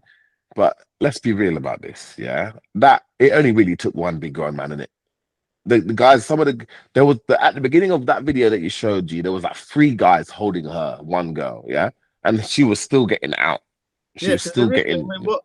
Yeah, I mean, it's that's what I'm saying. You can't, whether they knew her or not, because let's say she doesn't. Whoever knows her can maybe shout at her, "Come on," calling her whatever her name is, Sarah, get out there. But if it's just a random guy jumping in, you're gonna also like you're gonna make her more angry, and then she's gonna kick off at you. So, you know, you can't. That's why I say you can't resolve every situation. You know what I mean? It's you're throwing yourself into the middle of it, especially when it's on the street like that, when people are drunk, when they are, driving their cars and that. It's just you're just getting involved. If I wouldn't tell anybody to.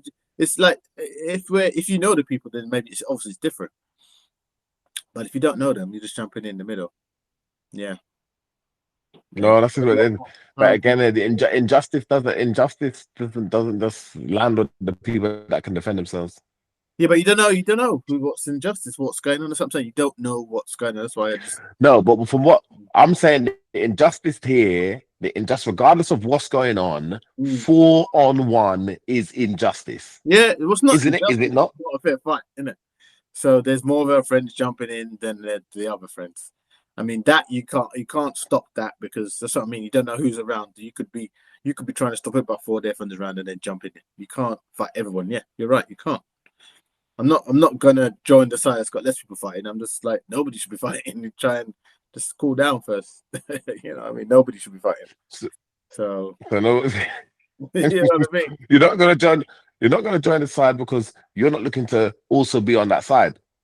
I'm not, yeah, because you're saying it's 4 against 1. I'm like, it's not about 4 against 1. It's just that person who was fighting is outnumbered. So you're gonna be like, what the hell is going on? But I'm not like, look, if it's for me, if it's me, and I see 4 people rush, especially if it's 4-on-1 girls, I'm breaking that up. I'm breaking that up.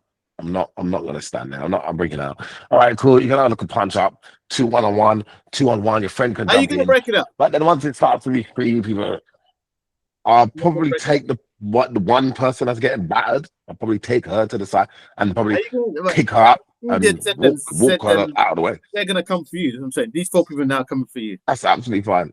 That's fine. That's fine. Again, de-escalate a situation. You'd be surprised. Like again, take her out of that situation. People will keep it moving. We'll have to strong arm some people. Strong arm and juke them. NFL the problem is that some men were under influence, so they weren't even going to be able to even, you know what I'm saying? You know, that big one, they just had to deal with the big girl and they couldn't even move her, bro. That's the whole. People go mad. That's what I'm saying. I'm like, you can't save everybody. Yes, well, even security don't get involved. No one got saved. No one got saved. What are you talking about? No one got saved. No one got saved. Yeah. That's what I'm saying. This is the worst case scenario.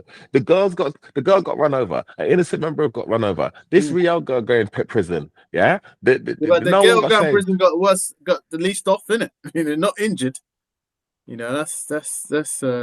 Well, I don't know. The girl got going prison. She gonna get bad up in prison because she's bringing that bad attitude. See how bad she is, isn't it? Again, going back to what was in the video that we showed when she had her nails done and she's talking about what she's gonna do to people if they mess her up and she's driving at mad speeds on the motorway. That's what I'm saying. Like, if you're moving mad like that, let's see. Yeah. You will find more people that are willing to move mad like that in prison as well, and you'll see it. You'll see. Like that's what I don't. No one won here. No one won here. This is a loss. This is a loss for the community. This is a loss for the community of social influencers. Yeah, people. This is a small thing because the whole argument being that the fact that this is because Claudia unliked her or unfollowed her on Insta. That's what kicked all of this off initially. It was unfollowed. So like, it's more of a back and forth and whatever. Like again. None of this is not a good light, is it? It's not a good look for to promote the platform, is it? Nope. It's gonna go down from now. Sponsorship is all gone. It's all done out. Well, Anyway, let's move on. We get back into that. I know we went backwards, but okay. But that's worthwhile because it's true. It's true what you said, and we're going to talk about it anyway. But anyway, Sir Keir Starmer has accused officials in the Foreign Office of deliberately and repeatedly withholding the Fat Lord Mandelson initially failed security vetting for the role of U.S. ambassador. Now, Mandelson has been he's been banned from the cabinet twice before this time that he was being vetted again. He's also had dealings with other unsavory people, unsavory billionaires, and obviously, I say not obviously, but the Prime Minister then fast tracked his clearance to the point where he wasn't even security checked. Yeah, the guy who would have been the head honcho in a situation, he basically said that hasn't been gone through, and the Keir Starmer told him get effing done. Yeah, get it done. So the guy obviously pushed it through. Then when the things happened, and the guy must have put the red flag up and said, look, he's this guy, but he hasn't been put through the system. Then they sacked him after that when it's all done and dusted. So obviously, try to get him off the thing. So he gave a statement to MPs to say, look, I shouldn't have done what I did, but I did it because I didn't have the information ready to me. And so I have to, I wanted to hold up my hands. And so Sir Keir found out on last Tuesday, the Foreign Office had gone against the recommendation of the Security Vetting Agency and cleared Lord Mandelson for the job. He was the ambassador for British ambassador, right? Is that right? Home Secretary? I think he was British US ambassador. I think he was. Yes, yeah, US ambassador. US ambassador. Conservative leader Kemi Badenoch has called for the PM to resign, saying he had thrown his staff and officials under the bus rather than taking responsibility. She accused Keir Starmer of misleading the House of Commons when he previously told MPs full due process and had been followed during the appointment, and said that he should have corrected the record last week at the earliest opportunity. This is mad. It's been rumbling a long time. And he said some comments that, it was all above board, and he's going back and saying, well, actually, no, it wasn't, and I kind of knew whatever. I didn't know. So what one was he? He was lying. He was lying from the He's lying somewhere. That's what I'm saying. We need to go back and put the people. We need to, when these things like this has happened, it needs to be right next to his previous statement that he made before, because people forget that this is a direct lie. This is a complete farce in terms of the facts of what he should be saying. Yeah, this is a mess.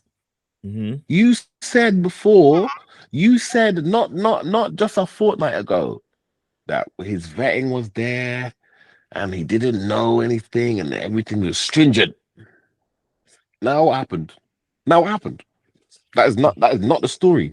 Now, so he says in his statement that there had been repeated occasions when they should have told him this. They should have told him that obviously he didn't pass the vetting. Yeah, he wasn't cleared, right? And these included when Lord Mandelson was appointed and when he was sacked, as well as the point at which the PM subsequently ordered a review of the vetting process. Sir Keir said that the then head of civil service, Sir Chris Wilmode, should also have been told when he was asked to review the appointment process last September, describing it as astonishing that he had not been, and advised, updated him. He added that the information should have been shared with Foreign Secretary Yvette Cooper, when she was responding to questions about the appointment from the Commons Foreign Affairs Committee last September. He said that it was absolutely unforgivable Cooper had not been informed. And a deliberate decision was taken to withhold the material from me, he told MPs. This was not of lack of asking. It wasn't an oversight. It was a decision taken not to share that information on repeated occasions. The PM said he was frankly staggering. He had not been told even when he launched a review of the vetting process. While he accepted sensitive personal information provided during the vetting process should be protected, he rejected that idea. Ministers could not be told the overall recommendation.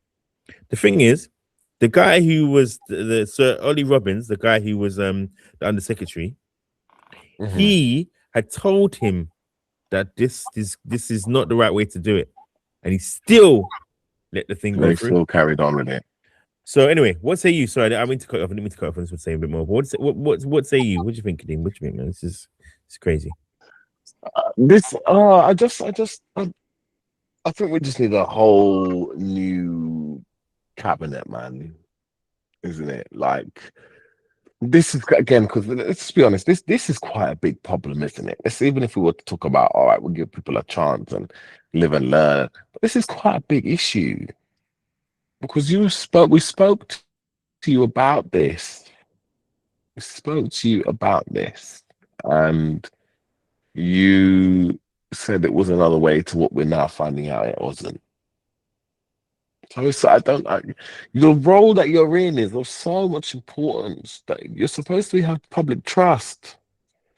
Where's your public trust if, again, you know that you're fast tracking the vetting so that things are potentially being overlooked, or they are mistakes can happen when things happen fast, isn't it? And so that in itself is where, if we're being really light here, I don't know why we'd be doing that because we're keeping it real. If we're being really light here, if we're being really light, the vetting is the biggest problem because of the risks, isn't it? And we want to ensure that that the staff behind the PM are at least vetted in a way that's appropriate and safe to then deliver the role that then impacts the rest of the country. And if that in itself wasn't done, ignore the fact that we're talking about somebody who has been engaging with child sex offenses. Yeah, this is like, again, this is wild. This is wild. He probably has to go. You can't have a prime minister that was aware that somebody on his backbench had all this issue with concerns with.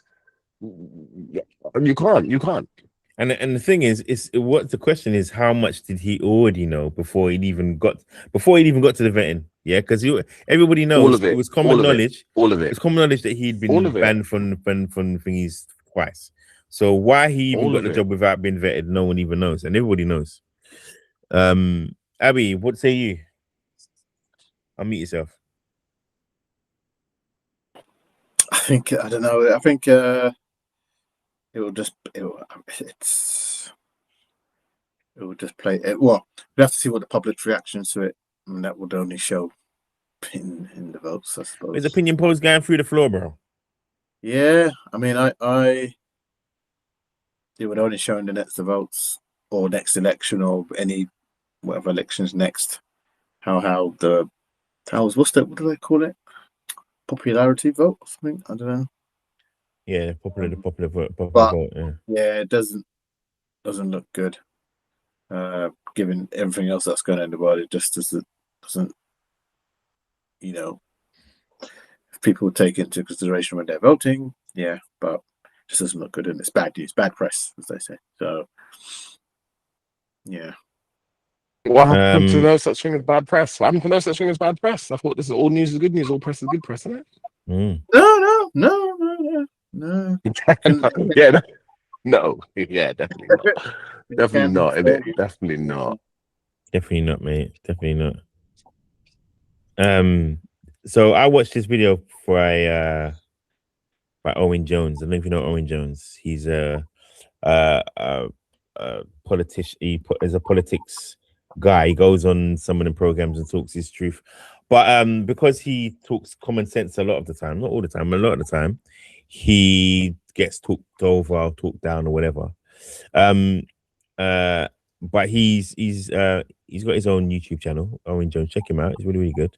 While you're there as well, check out Novara Media as well. Really, really good. Really good stuff. And most of the time they chat sense. As Yeah, we're a big advocate for chatting sense here at GM the Life Coach. All right, so we're gonna just watch this one. So I'll watch a little bit of this one. Is what she says about. It says the headline is Keir Starmer is finally finished. Watch a bit of this, and let's get your views on this, guys. What do you think? Do you think you agree, or anybody else in the comments disagree? Oh, let me just unmute. Sorry. Or principle, or honor, or anything really. Well, Keir Starmer is a man with zero integrity or principle or honour or anything really. While we're at it, there is nothing, zero, to recommend this man. He has no vision, he has no loyalty, he has no charisma, he certainly has no honesty. He would throw anyone and everyone under a bus if he thought it'd save his own skin.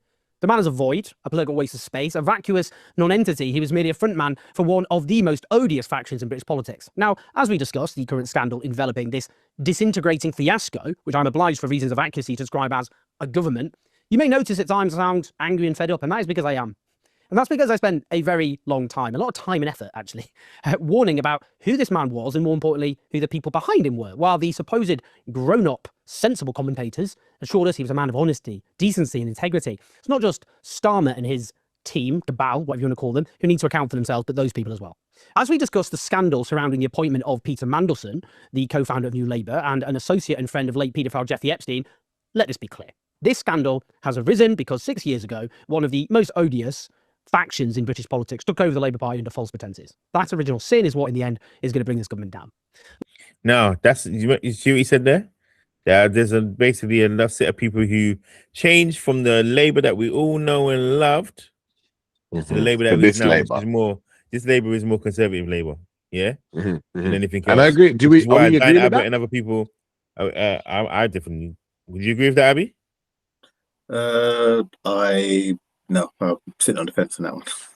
It's not political. This guy's not political. No offense. No offense. So he agreed. He disagreed. He disagreed. What he's saying is, I'll read through the lines. He's saying, I'm never here or there because I don't really pay attention to it. That's what he's saying. But but they are more conservative than they are thingy now. And that's why, and Starmer used to be conservative back in the day. So that's why he's bringing all this thought thinking. That's why a lot of the politics are similar to. We're wondering why have we got Labour, but we're still mash up. Because it's still the same politics as what the Conservatives do. They're just leading off whatever. So that's why Keir Bennett's been kind of quiet because Keir Starmer's been doing his bidding anyway. Then the other guy's coming to do the other guy. What's his name? The other guy from the other party, right? He's come to do everybody's bidding, but in a big way. He's coming to smash it up. And the next thing, he's going to win the next election. Remember I said that, yeah? It's all planned out. Let's start with today's shocking, deeply disturbing, in many ways, we'll explain how, testimony from Ollie Robbins, the former senior civil servant who was the permanent undersecretary at the Foreign Office, who was sacked by Keir Starmer over the security vetting process with the appointment, of course, of Peter Mandelson as ambassador to the United States. He was interrogated today by the Foreign Affairs Select Committee chaired by Labour MP Emily Thornberry. I'm afraid I don't think at the point of his appointment and 4 days thereafter it was actually a given that he would be vetted. Again, if you look at the documents submitted under the humble address, there is no stipulation from number 10 that he should be vetted. The welcome that was sent to him immediately afterwards doesn't say welcome to the Foreign Office subject to vetting. The announcement put out on the 20th of December says that he will be out early in the new year. It does not say subject to vetting. The contract does, though. The contract of employment. The contract issued to him after he was vetted says that he must maintain his clearance. So did mine. Okay. That is an absolutely standard stipulation. But nothing about this appointment actually, as far as I've seen in writing, stipulates it. Astonishing stuff. So he reveals that at no point did the government stipulate the appointment was subject to vetting at all. It was clear they just wanted this man, Peter Mandelson, their guy, their factional guy, in at all costs, with or without vetting. Strikingly, Ollie Robbins went on to say that the Cabinet Office argued there was no need to vet Peter Mandelson at all. You hear that? No need to vet him at all. Even though he had links with Jeffrey Epstein, and he's also a child trafficker and a child philanderer, and he's also a man philanderer as well, because he's ticking the boxes for qualifications. He's got all the boxes, man. If you want to be a bad person, everywhere. Also, job description. Right. So, Kadeem, what say you, man? What say you? Because Abby's on the fence. I don't buy it, man. I'm not like I don't. This is absolute. Like, we need to make people accountable. There's almost crimes being committed here. It's almost crimes being committed here. Yeah, like you said, you made a good point. If he knew before, does it? How much? If he knew before, does it make him more complicit? Does this make this a more grander scale of crime? Yeah, probably. Because again, like if you knew before, then you're willingly putting somebody of that view and opinion, preference and perversion into that role. And that is such a role of like again, this is I just don't.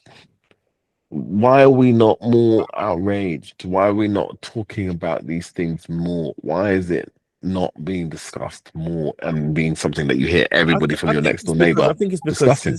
since we found out that MPs lie, and we found out that they really lie, innit?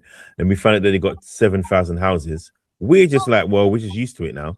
Yeah. Do you know what I'm saying? We're just used to it Yeah, now. like, you know what I mean? Like, there's all no right. more, nothing scandal's comes gonna as a come out. shock anymore. Yeah, what's scandalous? Yeah, There's no yeah. shocking. No, he's gonna lie. Of course he lies. He's always gonna lie. Whatever. Gonna Blah, blah, lie. blah. Of course, Now, of course, they have expenses. what would have been course. worse? What would have been worse? That's probably why it hasn't been a big outcry. Is if his appointment had led to something bad happening, and it's something that we don't know of, obviously, because they're going. I was going to say, who's to say that that hasn't happened? Mm. What good has happened so far since his appointment? Nothing. So I would say that bad is happening, isn't it? Yeah. This whole government has been. What good has happened? Have you got anything? Very Sorry, little. have you got anything on in the background, Abby? Anything playing? Okay. All right. Yeah. What good has happened? Oh, I know what it is. Abs, have you got headphones? Have I? Are you playing the sound for your speakers? No, I'm just using my phone. Oh, okay. I don't know. Just some sound coming through. Anyway, go on. Sorry, Kenny. No, I lost. You lost me now. You lost me. We're good. Yeah. Sorry. Sorry. Oh, I missed. Oh, sorry. He's on the wrong. run. Yeah.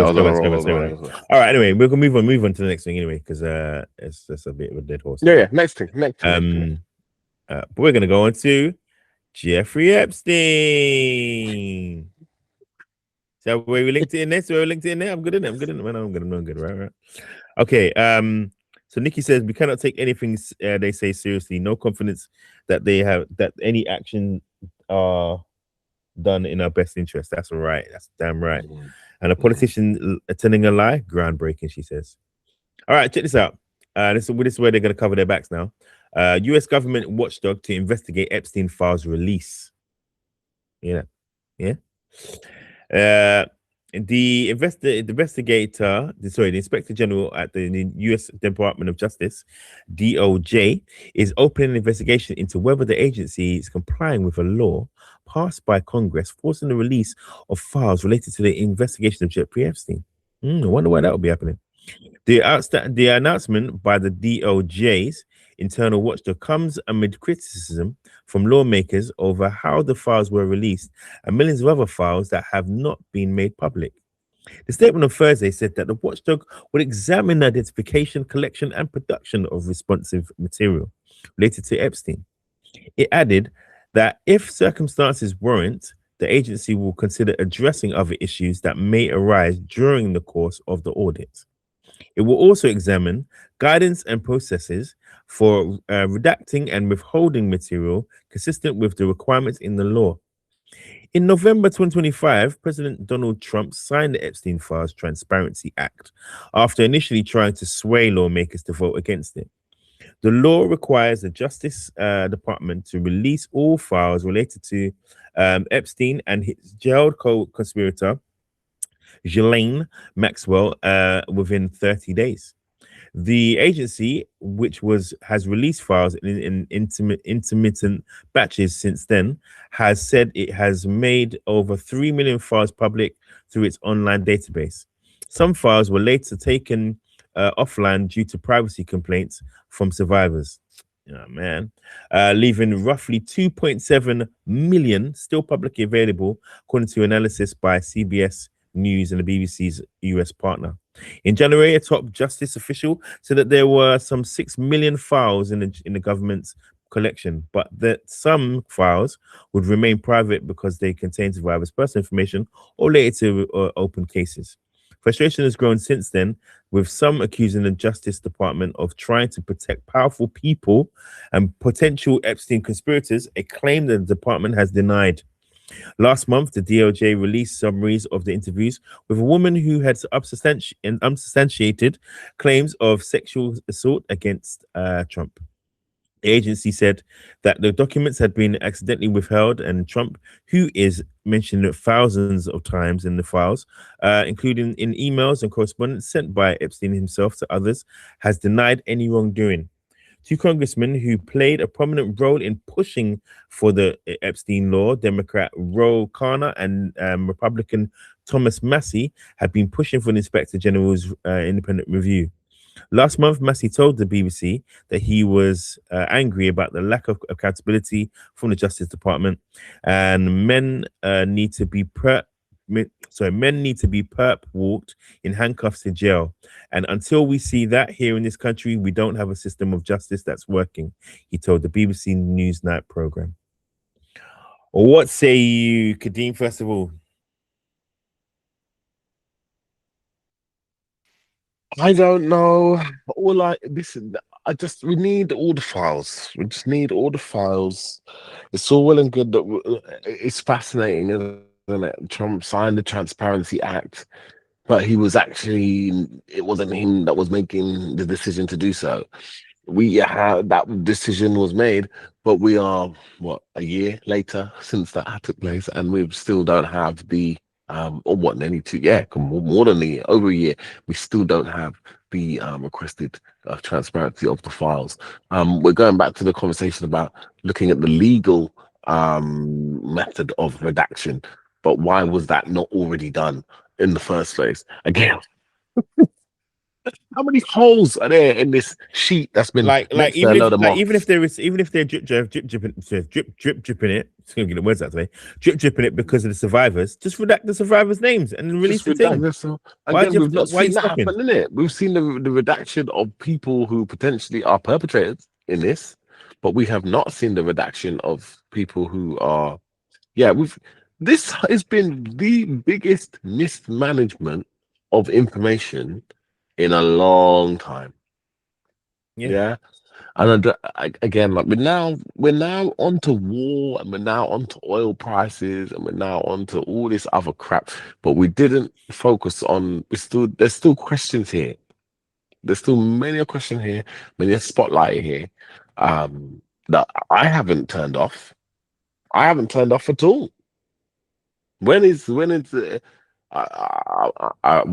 we gonna see the impeachment? Yeah. When are we gonna see the 50? He's gonna have another war. He's gonna have a war with Mars. Yeah, both. Yeah. He's find some aliens. He's gonna have a war with some aliens. Like again, with this war that is it on? Is it off? It's just a farce, and I don't know. I don't know. Is it because I saw a video today that talks about you can't do nothing to America, innit? You can't do anything to them. They're the most armed. They're just the most armed country in the world. They're a load of bat. You can't do nothing to them. So if they don't want to do it, that's why there's a superpower, because they're lawless. Actually, they're the most lawless country. The only country that can really do something to them is a sleeping giant, and the only country is China. They choose to be peaceful because it's all happened to Japan from. They're like, hell no, we ain't going through that. But they're sleeping giants, and Russia is the known giant. And Russia is the known giant. Yeah. But China is the sleeping giant. China's sleeping giant. Yeah, at a degree that people don't really understand. If again, go and look at the size of the army of China versus the rest of the world. Look at the country. Country's mad. Yeah, country's crazy. But it's like we're talking about military powers, like actual foot soldiers, on top of and before AI and equipment and robotics. Yeah, come on. It's knowledge and all that rest of it. Oh my god. That's what I'm saying. Are we ever going to see these files uncut? Are we ever going to get the actual truth? Probably not, because the people. There's too many people that have to save. Look, let's just do this. Let's just do this. Yeah. Trump always knew he was probably going to be getting the risk of being arrested. He knew that. He knew he was going to look into face some time. So that's why he went back into office to dodge that last one. Yeah. So if that's the lengths that people are going to, they're going to get into roles of importance and power of that degree, where they are the presidents of the country. Yeah. To avoid taking the hit. People are going to do what they can to not get him. So we're not going to get the answers that we want. I don't think we might ever get these answers on Epstein. Why? Because the people that are truly affected by it are going to do their utmost to get into the positions where they can silence as much of this as possible.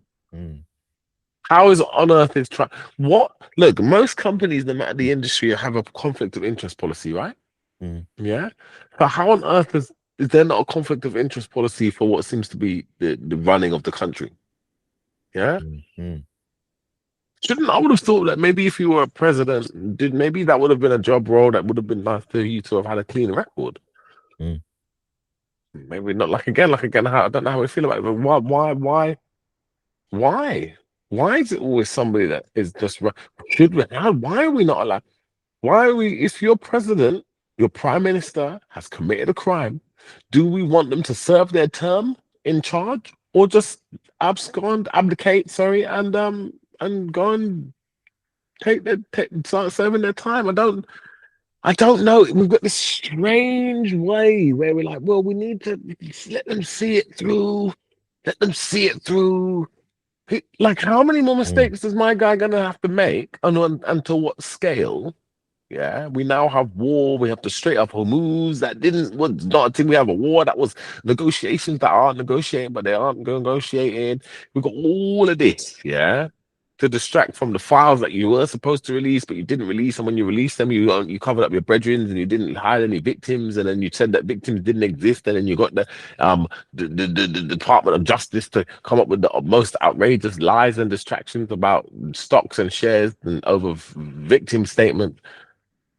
Like again, like you're not distracting me. I haven't taken the spotlight off of your center stage. I haven't forgot my I don't have a goldfish memory like the rest of, I don't know, people who maybe potentially scroll social media. I don't understand. Have we forgotten that this has all been triggered because people like to consume children. Yep. But I don't understand why we've moved on, isn't it? We've moved on. We're on to the children and next humans. thing. We're on to the next thing now, innit? Look, people are running people over in Mayfair. Oh, look, people are going to. Oh, look, the moon. What a great timing to go to the moon again. More great timing to go to the moon again. Like again, like, should we not? Well, can we just get these redacted files, please? Like, yeah, get these files. And stop doing all this greatness. Kof, what say you, man? Abby. Oh, Abby, sorry. I'm saying Kof. Yeah, I mean, it's going to go on forever, the case. And they're going to, just drag it out until something else covers up the news. You know, I mean, what are these files? What are they saying these files? Something like, are they documents that exist, or what information are they looking to release? I mean, I don't understand how this information got filed in the first. So we got videos, we got whole case files, we have pictures, we got like loads of all kinds of media, just like what we've seen, but more of it to be seen and to be released. And that's what the whole who's problem released is. it? Who has it to be released? So I don't know. The DOJ, Department of Justice, bro. Department of Justice. The Department of Justice have it. But they were releasing it incrementally. If they have it, shouldn't they be acting on it? And I don't understand. They just have it and not acting on it. So 100%. Like, I think, case and they're not releasing it because the case is on. I don't know. This is I think, Abby, man, you're falling into this is exactly what we're talking about. Yeah, this is exactly what we're talking about. How did you get to the stage where you weren't aware and you're not being caught up with and other things in life have gotten you to be distracted from the fact of the facts? Yeah, like I say, this is the Department of Justice. Yeah, for the United States of America. Yeah, are supposed to release this file to the public for them to witness, peruse, and digest. Yeah, but they haven't done. So that says to you what? It's either complicit in this crime to disguise the masses, or they're incompetent at doing the job of serving the masses. Yeah. So where we are now is that then we only have what I think some people have said this is we've only seen 10% of what are the files. Yeah. We've only seen 10% of what is. We're not actually seen a full document. We've just seen pages of a document. Yeah. So despite the fact, remember, the person that is signing off and could be pushing for the release of these files is also in the files. Yeah. And then when this came to public attention, and we've had other whistleblowers and people within places and powers of importance, places and powers of importance, they still seem to be meeting unfortunate or difficult ends in order to try to get this document out, whether or not they're being sacked or unalived or missing. Missing is the new one. There's a lot of people that are just going missing related to this. Survivors. Yeah, survivors that are going missing, professionals that were going missing, doctors that have been going missing, that have been, so there's lots. So and this is the I love this section. Wow. I love this section because Abby, you've just proven perfectly that the machine and the scam that is the machine is doing its job. Is doing its job. It's doing its job. That just by saying what you just said, Abby. Just put the cream on the top of the cake, mate. Put the cherry on top. Yeah, put the cream in the cherry. Right there, banana split, boy. Right, let's quickly move on. But yes, that's what's going on in the DOJ. Not going on. Right, so I want to give you some interesting information. You want to know what information is? What you got? This is for you, Kadeem, because you can bring this to your things. Okay. Did you know that knife killings are down 21%? All right, but first, don't say anything else. Stop before you read anything else. Yeah, don't let this clickbait title get you. Knife killings are down, but what about severe injuries? Wait, let me just read the thing first. You're just spoiling up the thing, brother. Let me land, yeah? I don't know what's going to happen, but knife incidents. Yeah. All right, killings involving a knife or sharp instrument fell by 21% last year, according to figures from police forces in England and Wales. Wow. It comes after official data previously showed that homicides had fallen to their lowest level in the 50 years. Or nearly 50 years, it's not even 50 years.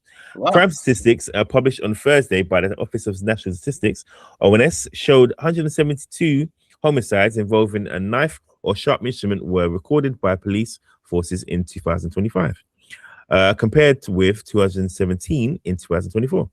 Last year's number of knife-related killings is also the lowest since comparable data was first collected in 2010-11. The data set also shows that the total number of homicide offences last year, when there were 503 offences, fell by 6%, compared with 2024, when there were 534. Homicide offences includes murder, manslaughter, infanticide, and causing or allowing the death or serious injury of a child or vulnerable adult, according to the Crown Prosecution Service. Overall recorded knife-related crime also fell by 10% in 2025, compared to 2024, with 49,151 offences. More than a quarter, 28% of knife-related offences were recorded by the Metropolitan Police, although it saw a 17% fall in recorded knife crime compared with the previous year.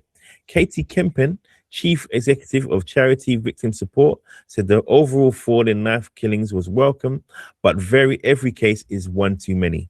She added, behind every statistic is a person deprived of their life and countless friends and family trying to come to terms with the horror of losing their loved one. Offences involving firearms also decreased by 9% in 2025 compared to the previous year, with 4,753 offences compared to 5,241 offences. To build a bigger picture of the crime in England and Wales, ONS has referred to estimates from its annual crime survey in the new dataset. The Crime Survey of England and Wales, the CSEW, is a face-to-face survey which asks people aged 16 and over about experiences of crime in the past year. It found that there was an estimated 2.6 million theft incidents in 2025, an 11% fall compared to the previous year. Actual police data included in the ONS dataset has showed a 1% fall in recorded shoplifting offences to 509 566, sorry, in 2025 compared to 2024, despite recent surges in the crime. But the ONS notes that the Home Secretary recently clarified to police forces that they should record shoplifting where violence or threats of violence are used as robbery of business property. It said that this had likely had a small effect on a number of shoplifting offences recorded since April last year. This change could also account for the increase in offences classed as robbery of businesses, which rose 78% from 14,691 in 2024 to 26,158 last year. While we're on that is a massive stat. I know. Let's not sleep on that. That is a massive stat. You won't see that one in the manifesto. I know. Totally. Go on, because I'm gonna show this picture in the background as I do this. Sorry. Yeah, all right. Yeah, I'm like, I just respond to that one like a piece. Let's do. Like, okay, it's been a common joke for quite a few years now that the police are not turning up to burglaries, and people are quite openly aggravated by the fact that they're not turning up to burglaries or theft.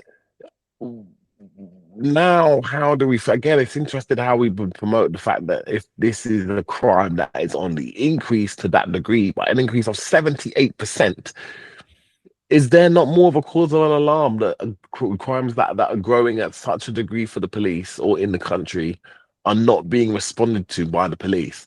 I don't know. I don't. This isn't that of a worry to us all, or isn't that a talking point? I suppose nobody wants to get burgled, and if you get burgled, you want the police to come over and maybe find the person. I don't know, but they most probably put it down to resources, not having enough resources. As long as nobody's injured, then they're not really, you don't see it as a major threat. Just possessions. So maybe it's different cases. Somebody was burgled and then somebody was in and get killed or stabbed or something. Then there's another high level of crime going on. But burglary, possessions, they report it, but they won't. It's not going to be top of their priorities, isn't it? That's what I think. But do you think it should be? You want every sort of crime to be investigated, and you've got to, unfortunately, somehow. All right, I'm going to keep it real. I'm going to help you keep it real here.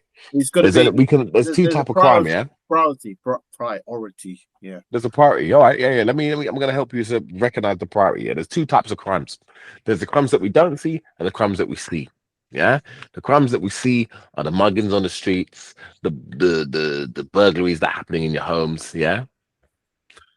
What the things that you don't see are the potential terror alerts and concerns, that radicalism that's happening, honestly, that the police need to be doing the work behind the computer to go through and trawl through.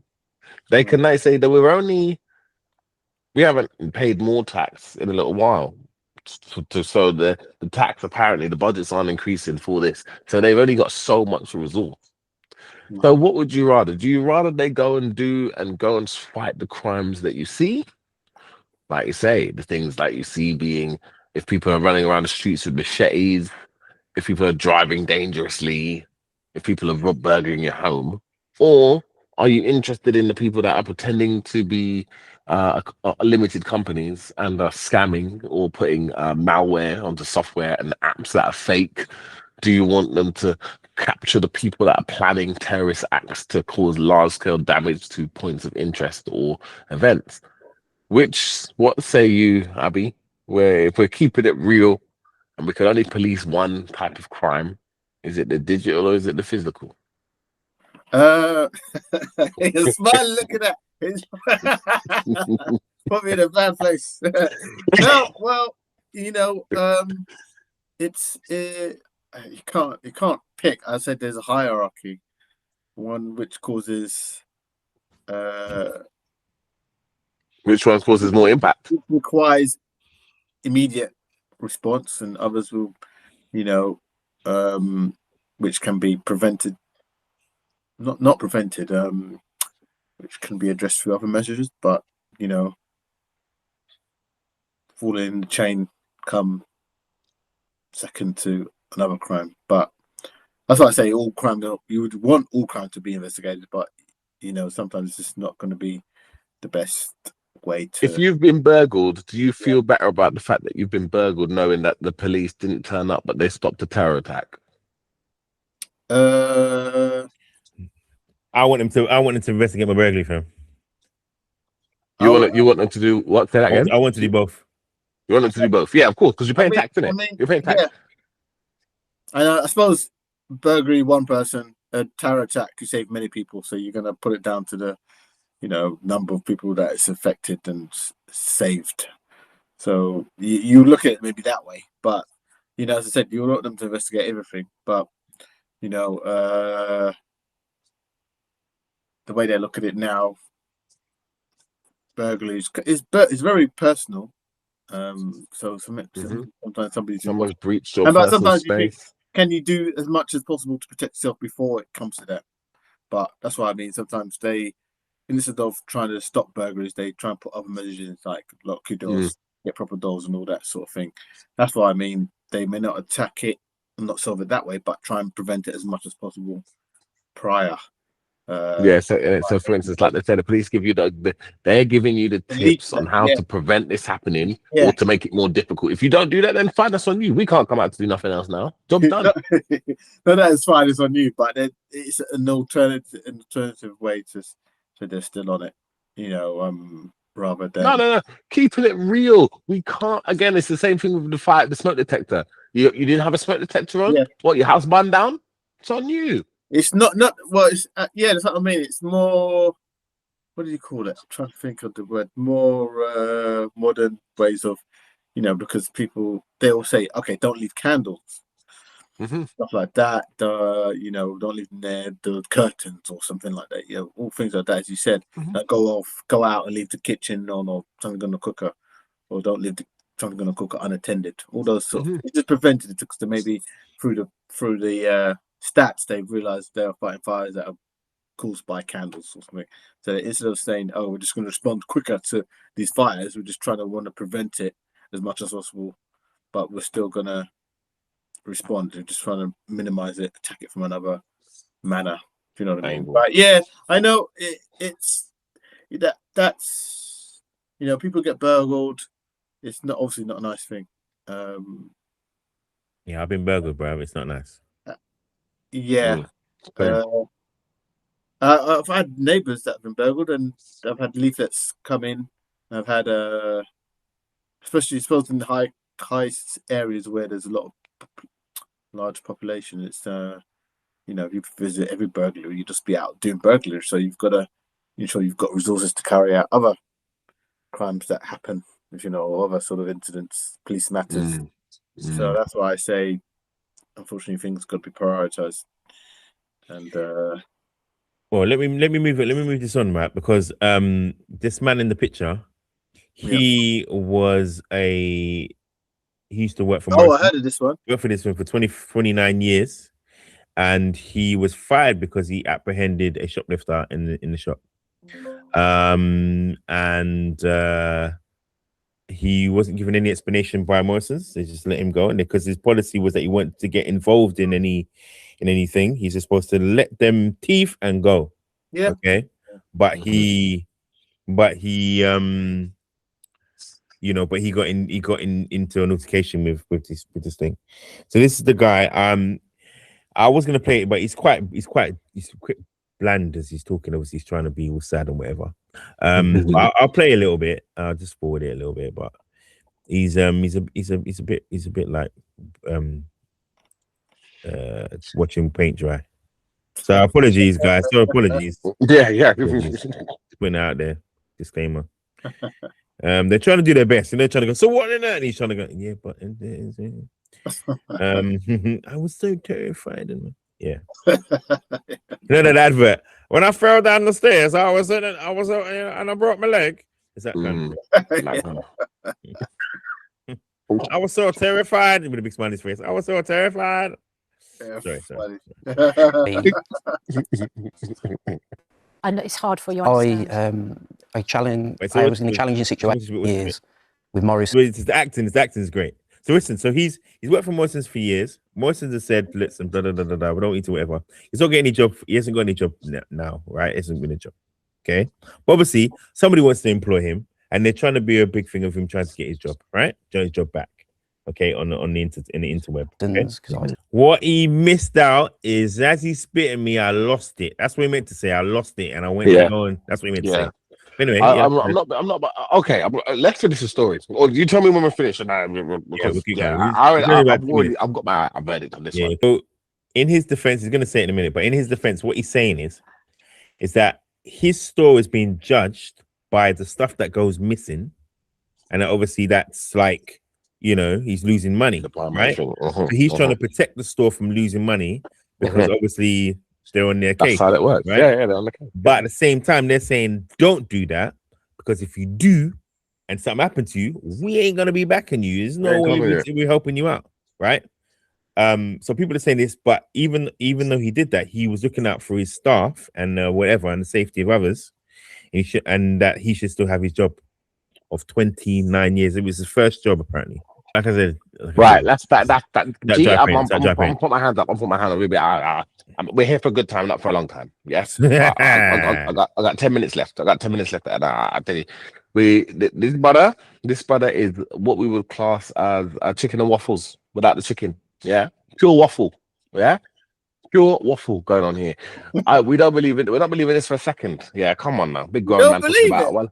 I bumped somebody on the chair. Come on, no. I believe it. The clash heads, but I don't believe his retelling. Yeah, he is out here playing it like it was the first time he's ever bumped somebody in the chest. Oh no, and it's the first time any kind of physical contact ever happened, and this man has never seen conflict in his life before. And he like, no. And I'm sure that's what we're failing to. If we were to see the CCTV of this incident, yeah, would it be the same story he just told? Apparently he's seen it. Is it the same story he just told? Well, apparently not. I honestly believe, right? I believe that he headbutted the guy, bro, and I also believe that our heads clashed. Our heads clashed, and he hesitated. Our heads clashed. But what I believe is that for them to sack him, he's done more than just that. Because you don't get sacked by just thinking your store. You'd be like slap on the wrist, whatever. But apparently he's been told multiple times to just leave it, son, leave it. He's challenged them. Oh right. What shoplifters and whatever. Yeah, but that is the policy. I think because he's been there 29 years, he believes that he's part of the fabric of Morrison's, and he believes that he's protecting his.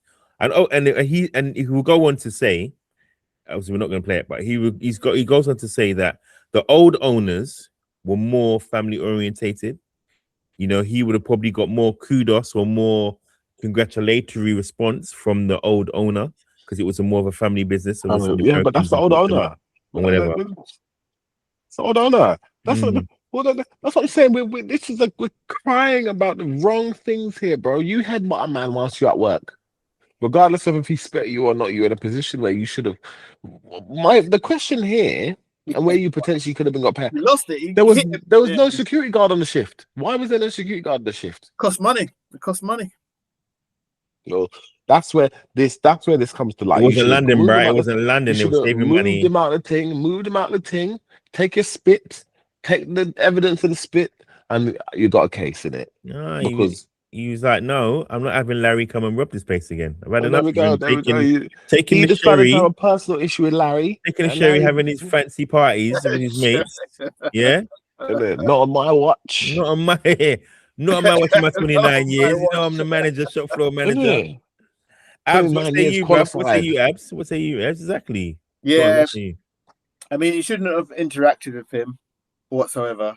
You should have just taken what happened to him. But what about them saying that his store's not making money, bro? He's using money from his store for every time he gets thingy. Every time they see something, is the money they make in the store goes down. Yeah, because obviously it's an expense, isn't it? It's an expense.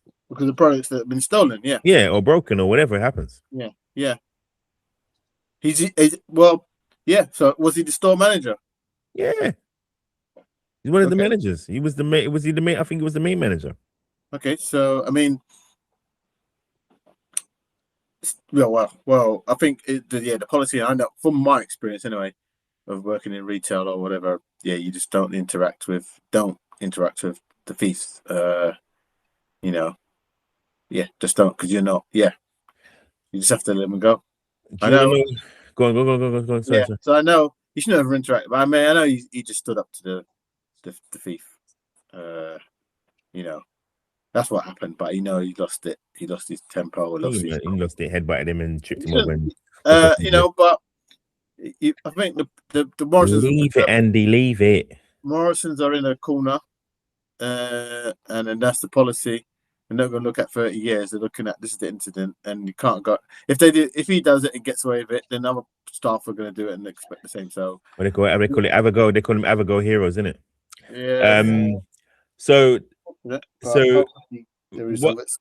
crazily, the Met police chief has backed the supermarket manager and said actually he's done, he can't see what he's done anything wrong.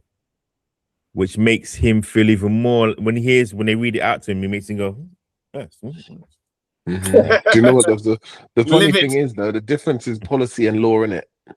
Look, you may not have committed a criminal offense, but you've done enough to upset your company that you're gone. And so you have to look at it. You have to go for the employment tribunal. All right. We're gonna end it. We're gonna end it on this one. I've got another one that will actually interest you after this. Actually, let me do that one first. That will interest you. I don't know if you know about this. Do you know about Skepta? Of course. But I don't when you say that, I don't know what's he got now. So he's grime artist Skepta cleared of drug driving charge. You know about that? Oh, okay. Cleared. How was he cleared? I thought he went to jail. I thought it was sentenced. No, that one is the other guy. Different guy. Oh, I'm confused. No all black guys are the same, maybe. Okay. I'm confused. Okay. You said cleared of drug driving. Did he say? No, this is drug driving. The other guy was drink driving. I was confused. Sorry. Yeah. I don't even know. Actually, it was drink and drug driving. Okay, all right. Technically, fair enough. It was. I was trying to be nice. All right, cool. Leaving on the fence. Keep it real, man. Yeah, keep it real. Sitting on the fence. Yeah, nice. How did it we're going to read it. Okay, hold on. Right, British grime artist and producer Skepta has been cleared of a drug driving charge due to a lack of evidence. Oh. Officers said they smelt cannabis in a 43-year-old's car, and that a roadside test returned a positive result for tetrahydrocannabinol, THC, a substance found in cannabis plants. He was charged under his real name, Joseph Adenuga, with driving a motor vehicle with a proportion of specified controlled drug above the specified limit after the incident in High Wycombe in the 14th of May 2024. The judge of High Wycombe Magistrates Court terminated proceedings and found him not guilty after hearing an expert could not be sure the reading was accurate. Wow. District Judge Avind Sharma explained that the quantity of THC in the sample needed to meet the criminal standard in order to prosecute. The expert could not be sure the reading is accurate, Sharma said. PC Talon O'Neill, the Thames Valley police officer who stopped the musician, said he had seen Adenuga overtaking a vehicle on the outside lane while traveling above the 30 miles per hour speed limit. After he pulled over the officer, noticed a smell of cannabis in the rapper's Mercedes Maybach and conducted a roadside test at 10:44 GMT time.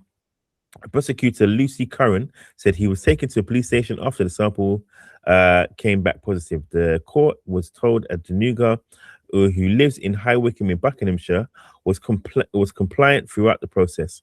He was also accused of traveling at 37 miles per hour in a 30 miles per hour zone in a 48 in his Rolls Royce Phantom, and I was also speeding in his Phantom on 20th of November 2023 and failing to supply information to Thames Valley Police relating to the driver of the vehicle. The judge also dismissed these matters after Curran said the Crown Court would not be offering further evidence. The artist, known as for such songs as That's Not Me, has had 2 top 10 UK singles and 3 top 10 albums. So what say you guys? What say you? Well, it's not the first famous person to be caught doing something and then the case later dropped due to lack of evidence. You know, so it's just another case like that. You know, people that have had driving offences, speeding points, or whatever, and they've got the money to get a top lawyer to find some legality which is not being complied, and therefore the case dropped. if his name was called Alan Smith, and he was and he got out his car and he was a different hue of person, do you think he would have been famous? Was he famous? Smell of cannabis. Famous, so it's famous. So famous, yeah. I think famous, it's yeah. famous. If it was, but the police officers didn't know he was famous. Yeah, well, they will find out at some point. Later down the line, he probably found out. Oh, he's a rapper, is he? Oh my god! But he's driving a Rolls Royce. Yes, so that's well, the first one was a Mercedes Maybach. Yeah, again. Oh, so there's several offences. The one. Yeah, two offences. 2 offences. Yeah. Maybach first, and then Rolls Royce Phantom next. Mm-hmm. Again, it was Rolls Royce Phantom first in 23. Oh, sorry, was then the Maybach in 24. Oh, to make a song. And then this is the tune for him now. I don't know. I got off. You can't hold me down. You can't hold me down. I got off. Oh yeah, I got back in my Rolls Royce and did it again. Now we went back and did it again. Did it again with all my friends. Yeah, so no, that's what I say. It's just another high profile. That's what it made it. Once they found out it was famous, then it made the papers. But the people will get done for drug driving or drink driving every day. Yeah. Or no insurance or speeding. You know, they always. What do they catch? Some people that catch points.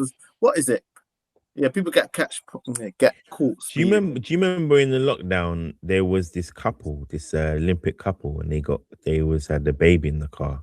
Yeah, I heard about that. Then they said that they smoked cannabis in the car. Do you remember that one? I didn't hear they smoked cannabis. I thought they just. No, they said they smoked cannabis. They was run. Listen, they were. The police were there, and apparently because the car had drove in the opposite direction, they tried to say that they were. Thinking they tried to, they took the baby out the car and tried to say that the guy was smoking a risk, risking smoking cannabis or with the THC and whatever in it. I think there's a lot of this happens a lot, I've seen cars being stripped on the road. I've seen cars being stripped on the road where the police have gone through the car looking for some stash of weed. It's just the faint smell of it, but to take them in, to do something and take them in. You have to find it. They have to test you and find it. Whoa, a lot of the time, they got dogs. The dogs are doing the sniffing now. Yeah, dogs will do that. Yeah, but they have to find it, then they will find the product. You can't just smell of it. I mean, that's not what were you going to go to court? You smell of it. Okay, did you smell of it now? What's your evidence? That's what I'm saying. They have to have something. They have to find something and test you, which they did, but it didn't reach the requirement. So I'm like, well, then that's the case done. If they don't find any substance on you, then that's it. You're done.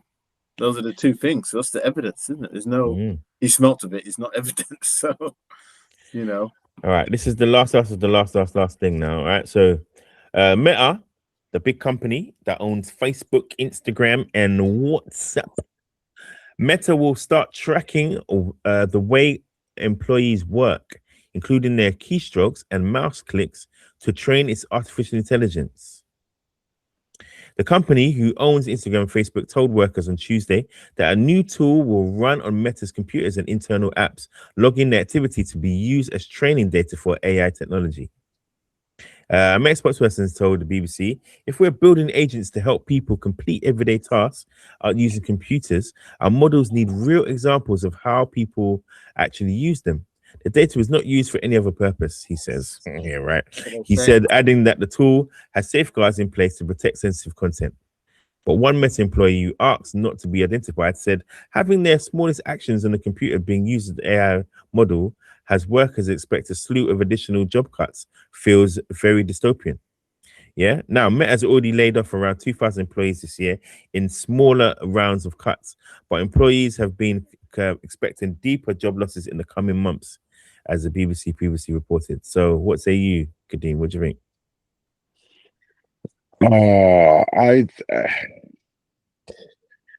Imagine your business now. You're on the computer, using the computers, and they're looking at every stroke, everything. Yeah, and it's training, it's learning that based on the.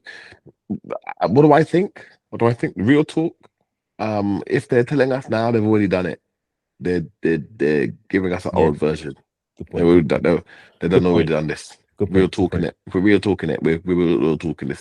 It's just that they've decided to say that they've done something now, but they've done the beta testing of this. They've been doing it for years. They're just on this version and this firmware and this software. They're deciding to do it again for some. And again, I always find it really fascinating when they decided to bring this up to the attention. I don't know who, why now and when or what, because you really don't think that the data that of people's breaststrokes and brushstrokes or whatever you want to class it, types, anything entries haven't been picked up on. Massive breaststrokes. Well, that's what I was guessing. Isn't it? You really think people don't know about all them things, all them seed liquor things there. So that's why I don't understand this. I don't. There's no surprise here to me. The question is why now? It's back to why now? Why? What other things? If you're being told to look up, look down. If you're being told to look left, look right. And so I just think to myself, well, they're telling me to do this. So what am I? Where should I be looking? What is it they're just trying to distract me from? Why are you telling me now that this device or that I have is now being used to train without my consent a language model that has an impact on the world? Yeah, like again, you might, it's just a lot, isn't it? Or is it? Like, do you care? Again, it's back to that convenience. You slip it in there, like, oh, well, we're just gonna start doing this much. But even if we were doing it already, do people care? So it was just convenient, isn't it? If it was convenience for everybody, if WhatsApp says, well, we're gonna keep WhatsApp being free, WhatsApp gonna stay free, but you just need to or we're gonna keep it at where it's at now because it's not even free anymore, is it? You pay some stupidness one-off or something to get that. Yeah, why not? Yeah, and then you get a one-off thing that says it's not even free. WhatsApp's not even free anymore, isn't it? What do you mean it's not free anymore? It's not free anymore, bro. It's not been free for time. For time. What do you mean it's not free? You have to pay it. You initially pay and sync that number to the WhatsApp, innit? Don't forget about that. They introduced that like a while ago, but yeah, you've paid for WhatsApp. You paid, bro. Oh, what would be my number? Oh, see. Think about it. It's easy. Everyone's locked in. And if they say, look, how many, you can just work out how many users do you have that use WhatsApp? Let's say billions. Yeah, you can easily say 5 billion. I was gonna say, that was the number I was gonna go. 5 billion. Yeah, you could easily say billion. That's what I said. Billion. 5 billion. So that's about roughly half of the people on the planet, right? Even. So you could say it's even more because most people do have a phone. Everyone mostly has a phone, roughly. Apart from the people that live in the jungle, but there you go. Yeah. So you're talking like 5, and then if you said, you charge everyone some nominal fee. Oh, you got to part of the user agreement, something, I don't know, $4.99. That's 15 billion right there, almost overnight. But it could affect your everything because people might drop off it and use other platforms, so they've got to take that into consideration. Yeah, I mean they're gonna introduce ads anyway on WhatsApp anyway soon. So what ads? How? Where? Yeah, they do it on Instagram. They can do anything. Any next to your reels. But WhatsApp is not. It's not like Instagram, so it's just like a messaging service. But they're making everything the same. They're doing this. Yeah, they're making everything the same. So even what do you call it? What was it? What's the bloody one? I think YouTube are going to change the one to look more like TikTok. See what I'm saying? What? I don't even use TikTok. I've never downloaded. There you go. That whole scrolling. That's the whole point. And whatever. It doesn't matter. You've never used TikTok, scrolling. but you know how to use it because everything else is runs the same. Exactly it's back to that. Let's don't sleep again. Abby, that's a brilliant point. You're smashing it today. Yeah, we're using you as the guinea pig as the test subject as to why this is working. And why the machine? He's not even trying. He's not even trying. But the machine is crunching against us because of these things. You have to have that awareness as to why and what the control measures are and how we're actually not making any decisions for ourselves. Listen.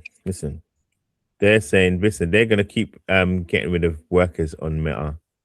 And for what benefit? They think that machine learning is the way forward. Zuckerberg says 2026 is the year. We say 2026 will be the year that AI dramatically changes the way we work. Yeah, I mean, it's gonna always be here. It's read between the lines. 2026 is the year that the AI is gonna dramatically change the way we work. Yeah, I think it's done it a long time ago, but it's just more prevalent now. But some companies are losing money on AI because they applied all their money. That you've got to have a balance, and what they're doing is gone too much one way. You have a balance.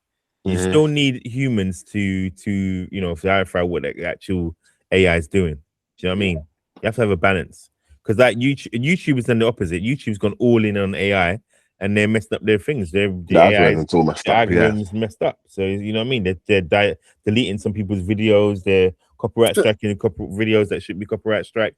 It's going nuts. And then when you go to talk to anybody, there's no one to talk to because it's only AI, and AI is not going to give you a conversation about it. They can't determine who's who and what and whatever. Apparently, the only way you can get to anybody on YouTube is through Twitter. How does that work? Imagine that. Go to a whole other platform to get to somebody human.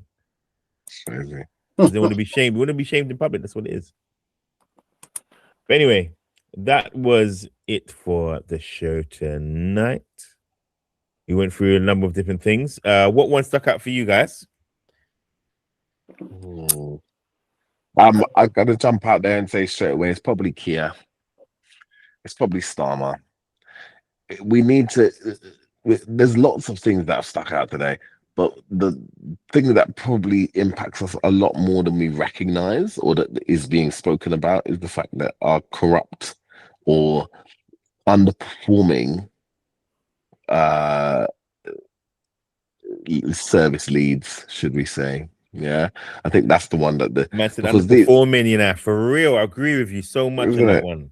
It is. It's just because again, either way you want to see it as, it's either he was complicit or he's just negligible at his job and the ability to do the job, and that's not in the role that he's in, where he's leading the nation. You haven't got space. You haven't got capacity. We ain't got time for that. We ain't got time for that. We don't have time for that. Yeah, we got time for that. So that for me, that's it. Abby, what are you saying? The knife crime one and statistics. Yeah, it's crazy, isn't it? It's almost the other way around because most of the time another stabbing in England or whatever, it seems to be always on the forefront. So yeah, you haven't said it. Well, they're not. It's almost that psychological. They're really going to say good news. It's always news is going to be bad news to keep you interested, isn't it? It got to keep. It's like they can't say, knife crime is down again today, so it's a good thing. So everyone's going to be happy. Everyone's got to be an edge for the world to run round. It almost seems like it can't be too happy. You've got to be wondering what's going to happen around the corner. So you have to. That's what I say. It's designed to some degree. You can control people in fear, innit? Yeah. Because if it's too happy, people will be too happy. They won't. Take less risks when you're fearful. That's what me and Nikki were talking about earlier today. They won't do anything. They're happy. They won't kill anybody. Won't want to earn any more money, or they won't. They won't want to go on holiday because they're not stressed. So everyone just be normal and be happy. And so it's not good. They won't buy. Not consume. I think that if you're happy, you get the best out of people who are working for you. That's what I think. If They're happy. Yeah, They'll work for longer hours. Do whatever. They'll do whatever. It's not really a thing. You get them on board. It's not really a thing. You know what I mean? No, it's true. Your boss says, "Come on, come on, you can work a couple more hours. You know I'm good for you. You know I'm good for you. I'll give you an extra bonus, fam. You're gonna do it. If work don't feel like work, it's always the best way to be. Always the best way to be. You know what I'm saying? Nikki said that her one that stuck out today was the fighting females. Yeah. Stuck out. Definitely was definitely a big thing. Check it out and see what you can find out. Nikki, have a look on the old social web, on the interweb. Kadeem, can I ask one big favor? Could you read Nikki's poem? Yeah, I've got you. Yeah. Before we go. We got you, Nikki. This is for you. Nikki. You've had a rough time of it, so we got this poem to kind of cheer you up a little bit. All right. Yeah, I got you here. Those love going out to you, my darling. All right, hold on.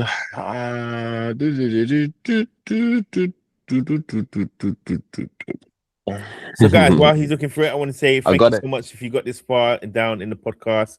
This is the GM Life Coach podcast. We chop it up every Thursday, and we do a poetry session every other Wednesday.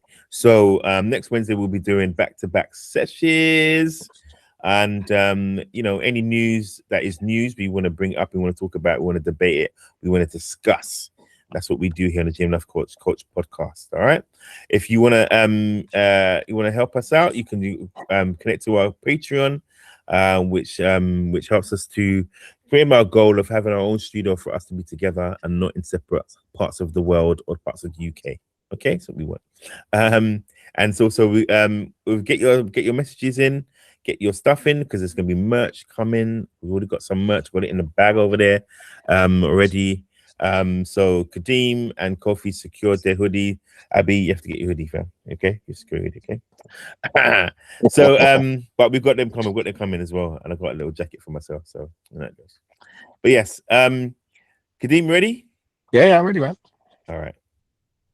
Right. So this one, Nikki, a couple of weeks back, again, you challenged me to write cataclysmically venturesome. Yeah. So that's a little rundown for you, Abby, because you didn't know Wagwan. So welcome. Challenge poem accepted. Cataclysmically venturesome. I am cataclysmically venturesome. I attend to those, and when overdosed, I adventure fun. To engage in acts with intent to contact, a means to fun. A means to an end in which I did not consent to become. I was the outcome, like you, of two people's orgasm. In that fashion, or it could have been actioned in that fashion by a doctor and their set of actions, or it could have been fathomed by the actions of mistreated medical professionals who became somewhat neglectful to the basics and the essentials. As I am cataclysmically venturesome, I attend with those who can adventure fun. And remembered most, we could have overdosed and lose our lungs with the accent chosen with our thumbs. Like 1 is 1 and 2 is 2 and gone is gone, and that ain't new. And that is why I chose to view my life at an angle at which to alight to a hue that could be somewhat seen as cruel, or cataclysmically venturesome. Yes. So Nikki, that was for you. That was your poem. You didn't get to hear it because you were otherwise disposed, and obviously we have a hard time of it as well. So we're just trying to put a smile on your face. Hope that makes you smile. She said then she said, thanks guys. She said much love. So that's out to the team. That's everybody. And yeah, man. So listen, guys, thank you so much. This is GM Life Coach podcast. This is obviously the live one. We're going to do some pre-recorded ones. We're going to get back to the graphics because we've heard of some people want to do graphics back. You know, I've got to actually do work and edit my videos, which is nice and all that. You know, I'll get it back to 4K because it's only on HD. But yes, I want to thank Abby for being on the call. So Abby, you want to say something before we go? No, yeah, so good conversation. You know, apologies for joining late, but I just got in. So yeah, but yeah, good to talk, to discuss these points. A lot are relevant. especially with AI, robotics, and people's mental health and stuff going on around the world. People crashing out at clubs, life-changing incidents. You just got to stay safe and stay sane. You know, somebody steps on your foot, somebody bumps into you, I don't know, somebody's trying to rob something. Can't. You know, you've got to keep your cool, man, and just sometimes just gotta let it be. And stay away from many cars. Yeah, stay on the pavement. Well, that guy did. He still that guy didn't. Yeah. Yeah. Kadeem, thanks, Abby. Thank you, Abby. Kadeem. Yeah, good one today. Nice one. I enjoyed it. We chopped it up. I'm very happy with the fact that I don't think anyone sat on the fence or was allowed to stay on the fence. You tried, Abby. You tried, but that's why I'm here. Thank you, though, Abs. It's good to see you again, man. It's good to see you on. It's so good to always have the additional chop up. We welcome any additional mind and perspective that wants to join. So, yeah. And thank you again to everybody in the chat. It's nice to see a little bit more traction in the chat and getting that live responses. So I much appreciate to all of you guys that have been able to join us. Again, we've been here for a longer time, but it's been a good time and a long time. So that's something that I want to just thank you all for it again today. I know for me, this is a little bit of a counseling session to get and to start to talk about the things that maybe people don't want to talk about, or that we don't get to talk about in the workspace, or that we don't maybe have the time for to decompose or to kind of get a breakdown and have an understanding or set an opinion on. So thank you for that space as always, peoples. And yeah, man, until the next time, and I hope you enjoyed the poetry. Let us know. I'm here to put any poetry challenges together. With next one, you're going to see us on the poetry podcast next week. I'm going to be bringing more and more fire. So come from it always here every Thursday for more of the poetry. So yeah, for more of the main pod. Sorry, more of the main pod. But I like to see the spoken poetry of our discussions is what I see there. And then we've got the creative poetry on a Wednesday. So yeah, man, thank you for that. And as always, sleep, walk with no worry, stress or fear. And back to the beginning, don't be and walk away from anything that's stopping you from being your authentic self. That's what I take away from today. Thank you, peeps. Sleep well. Wicked. And just to recap the question that you asked at the beginning. Remember the question that you asked? What was the thing that you downplayed yourself on? Yeah. Say it again for everybody. What was that thing that you downplayed? How did you not do the best for yourself? How did you not advocate for yourself the best? Why did you silence yourself? Where did you not do the best yourself? Like I said, your authentic self. Why did you silence your authentic self? You could have said more. Why didn't you? You could have been bolder. Why weren't you? That's what I want you to ask today. And let your light shine always, man. Let your light shine. The light is always from within. Let it out. You know, don't be afraid to blind others with your light. Just remember that. Anyway, as we close, I just want to say thank you so much to everybody for getting this far. And if you did, big up. You're part of the family. You're part of the crew. So anyway, this is Jim Last Sports Podcast, and we out. Peace.